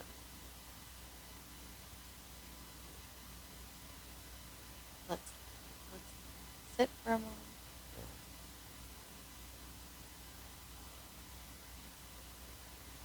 What does it feel like in your body when you are releasing energy? Like, let's say that do you have a visceral feeling in your body when you are letting go of energetic patterns? And is that as exciting? I'm wanting to get to know what's common feelings in your body. Let me describe what I'm saying. When I went for Reiki a few years ago, Yeah. she was passing her stuff through my body, and it felt like it felt like the muscles relaxing, and it felt like bubbles coming off. Oh. And I'm happy. Blah, blah, blah, blah. And I'm happy that I learned that, because then after that, when I was shifting emotions within or moving with energy within myself by making this or that different choice or whatever, Yeah. or even practicing gratitude sometimes will clean out your energetic system. Anyway, then I could refer back to those moments when stuff was bubbling, and I call it dribbling sometimes, like dribbling off. So when I suddenly, for example, let go of something sometimes, like I'll feel like a big release. Sometimes it'll Oh. feel like my muscles letting go of something and relaxing, and other times it'll feel like a little bit bubbly or a little bit of both. What about you? Or do you have those You feelings? know what? I don't know if I do really feel it physically, at least not in a palatable way enough for me to be able to verbalize it or compare it to a feeling. Mm. I mean, I guess if anything, I feel like when I'm going through something like that, like releasing of patterns, it feels like more like a unlocking in my mind. It feels mental only. Yeah, it's mostly a mental thing. You don't feel anything physiological happening in your body. Physical, I mean. I mean, I might feel lighter, but I don't feel like I feel a very specific. You might hold things Process. differently. Yeah. You know what? I feel like, yeah, I think I do. Do you ever feel like your body feels like water? That's a parallel question I'm asking you now. No. Okay, we might have different feeling of bodies. Yeah, I think we do because I kind of feel like I've realized this about us a few times during our friendship. That our bodies' That we just experiences are different. yeah, just by some of the stuff that you'll mention about like maybe how you're feeling or something. I'll be like, gosh, that's interesting. Whatever. Yeah, Okay. because when I'm like saying I'm having like a parasympathetic moment when I'm calm, when I'm having sudden peace after sudden rest or whatever, Yeah. it'll feel like water. And so right now I'm experiencing water, and then I felt some bubbles, and so I was wondering if you had similar experiences. But it sounds like not. It sounds different. It sounds like maybe you're doing a lot of work at the mental level, and it's not always manifesting physically, or at least that you are Yeah, feeling. like right now, it's like Mhm. like our conversations that we've been having tonight, and just generally like when we get really into like the super engaging stuff, or like we're like in the flow. Right. And the flow is a Um, good word. Yeah. yeah, it's specifically just on the top of my head. It's like my crown chakra is like Cool. opening or something. It's like Cool. yeah, and it's a very distinct. In fact, when I do channeling, like when it's the same exact feeling. It's like it's just a tingling on the top of my head.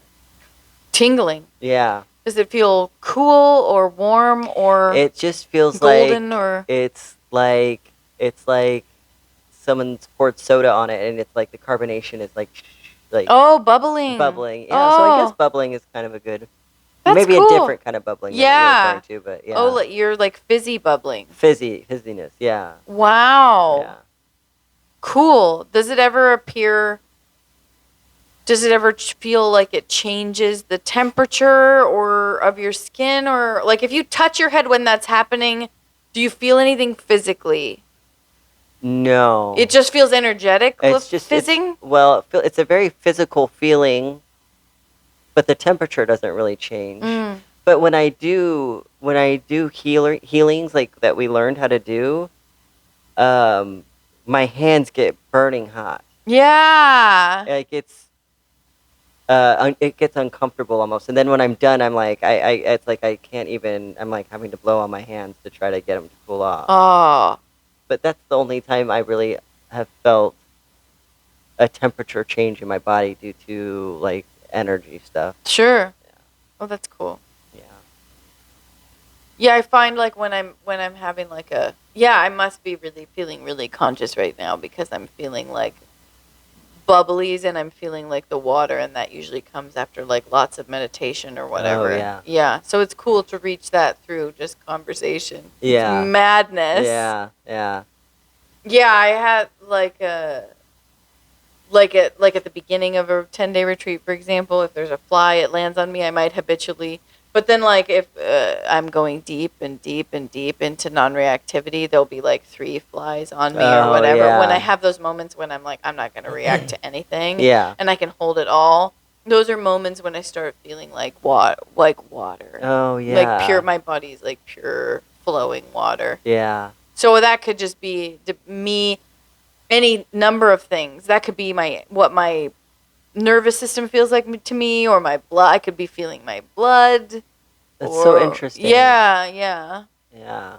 I know, like, because when I used to meditate, like, very habitually, like, there was a time when I was like, okay, I'm just gonna set aside like a specific time, and like I would get really deep into it. It would feel like it would almost feel like there was a energy pulling from my face like this. Like I don't know how to explain it Cool. other than that. Yeah. No, some sort of current Yeah. going I would this say way. that, yeah. Ah, Like off of my face, like my nose, my mouth, like just through the center of my face, I guess. cool. Yeah. But it's been a while since I've really gotten into a deep meditation. Mm. But Yeah, this is making me like want to, but then again, I'm like, no, like the fact that we're getting results. For me, I'm getting results yeah. as though I'm meditating from just talking about. Yeah, well, maybe like the conversation has reached a part of recognition within yourself, that triggers the same type of centers that meditation does or something, you know? I don't know. Mm-hmm. Or like unlocks something the same way that meditation does. Yeah. Yeah. Some sort of awareness. Right. Or something. Yeah. Mm-hmm. Yeah, some sort of awareness. Because sometimes I feel like when you're in the flow with something, whether you're engaging in conversation with somebody or automatic writing or channeling or meditating, it's like, or yeah, any of those things, it's like the same as meditating, you know? It's like it's a form of it anyway. Yeah, yeah, absolutely.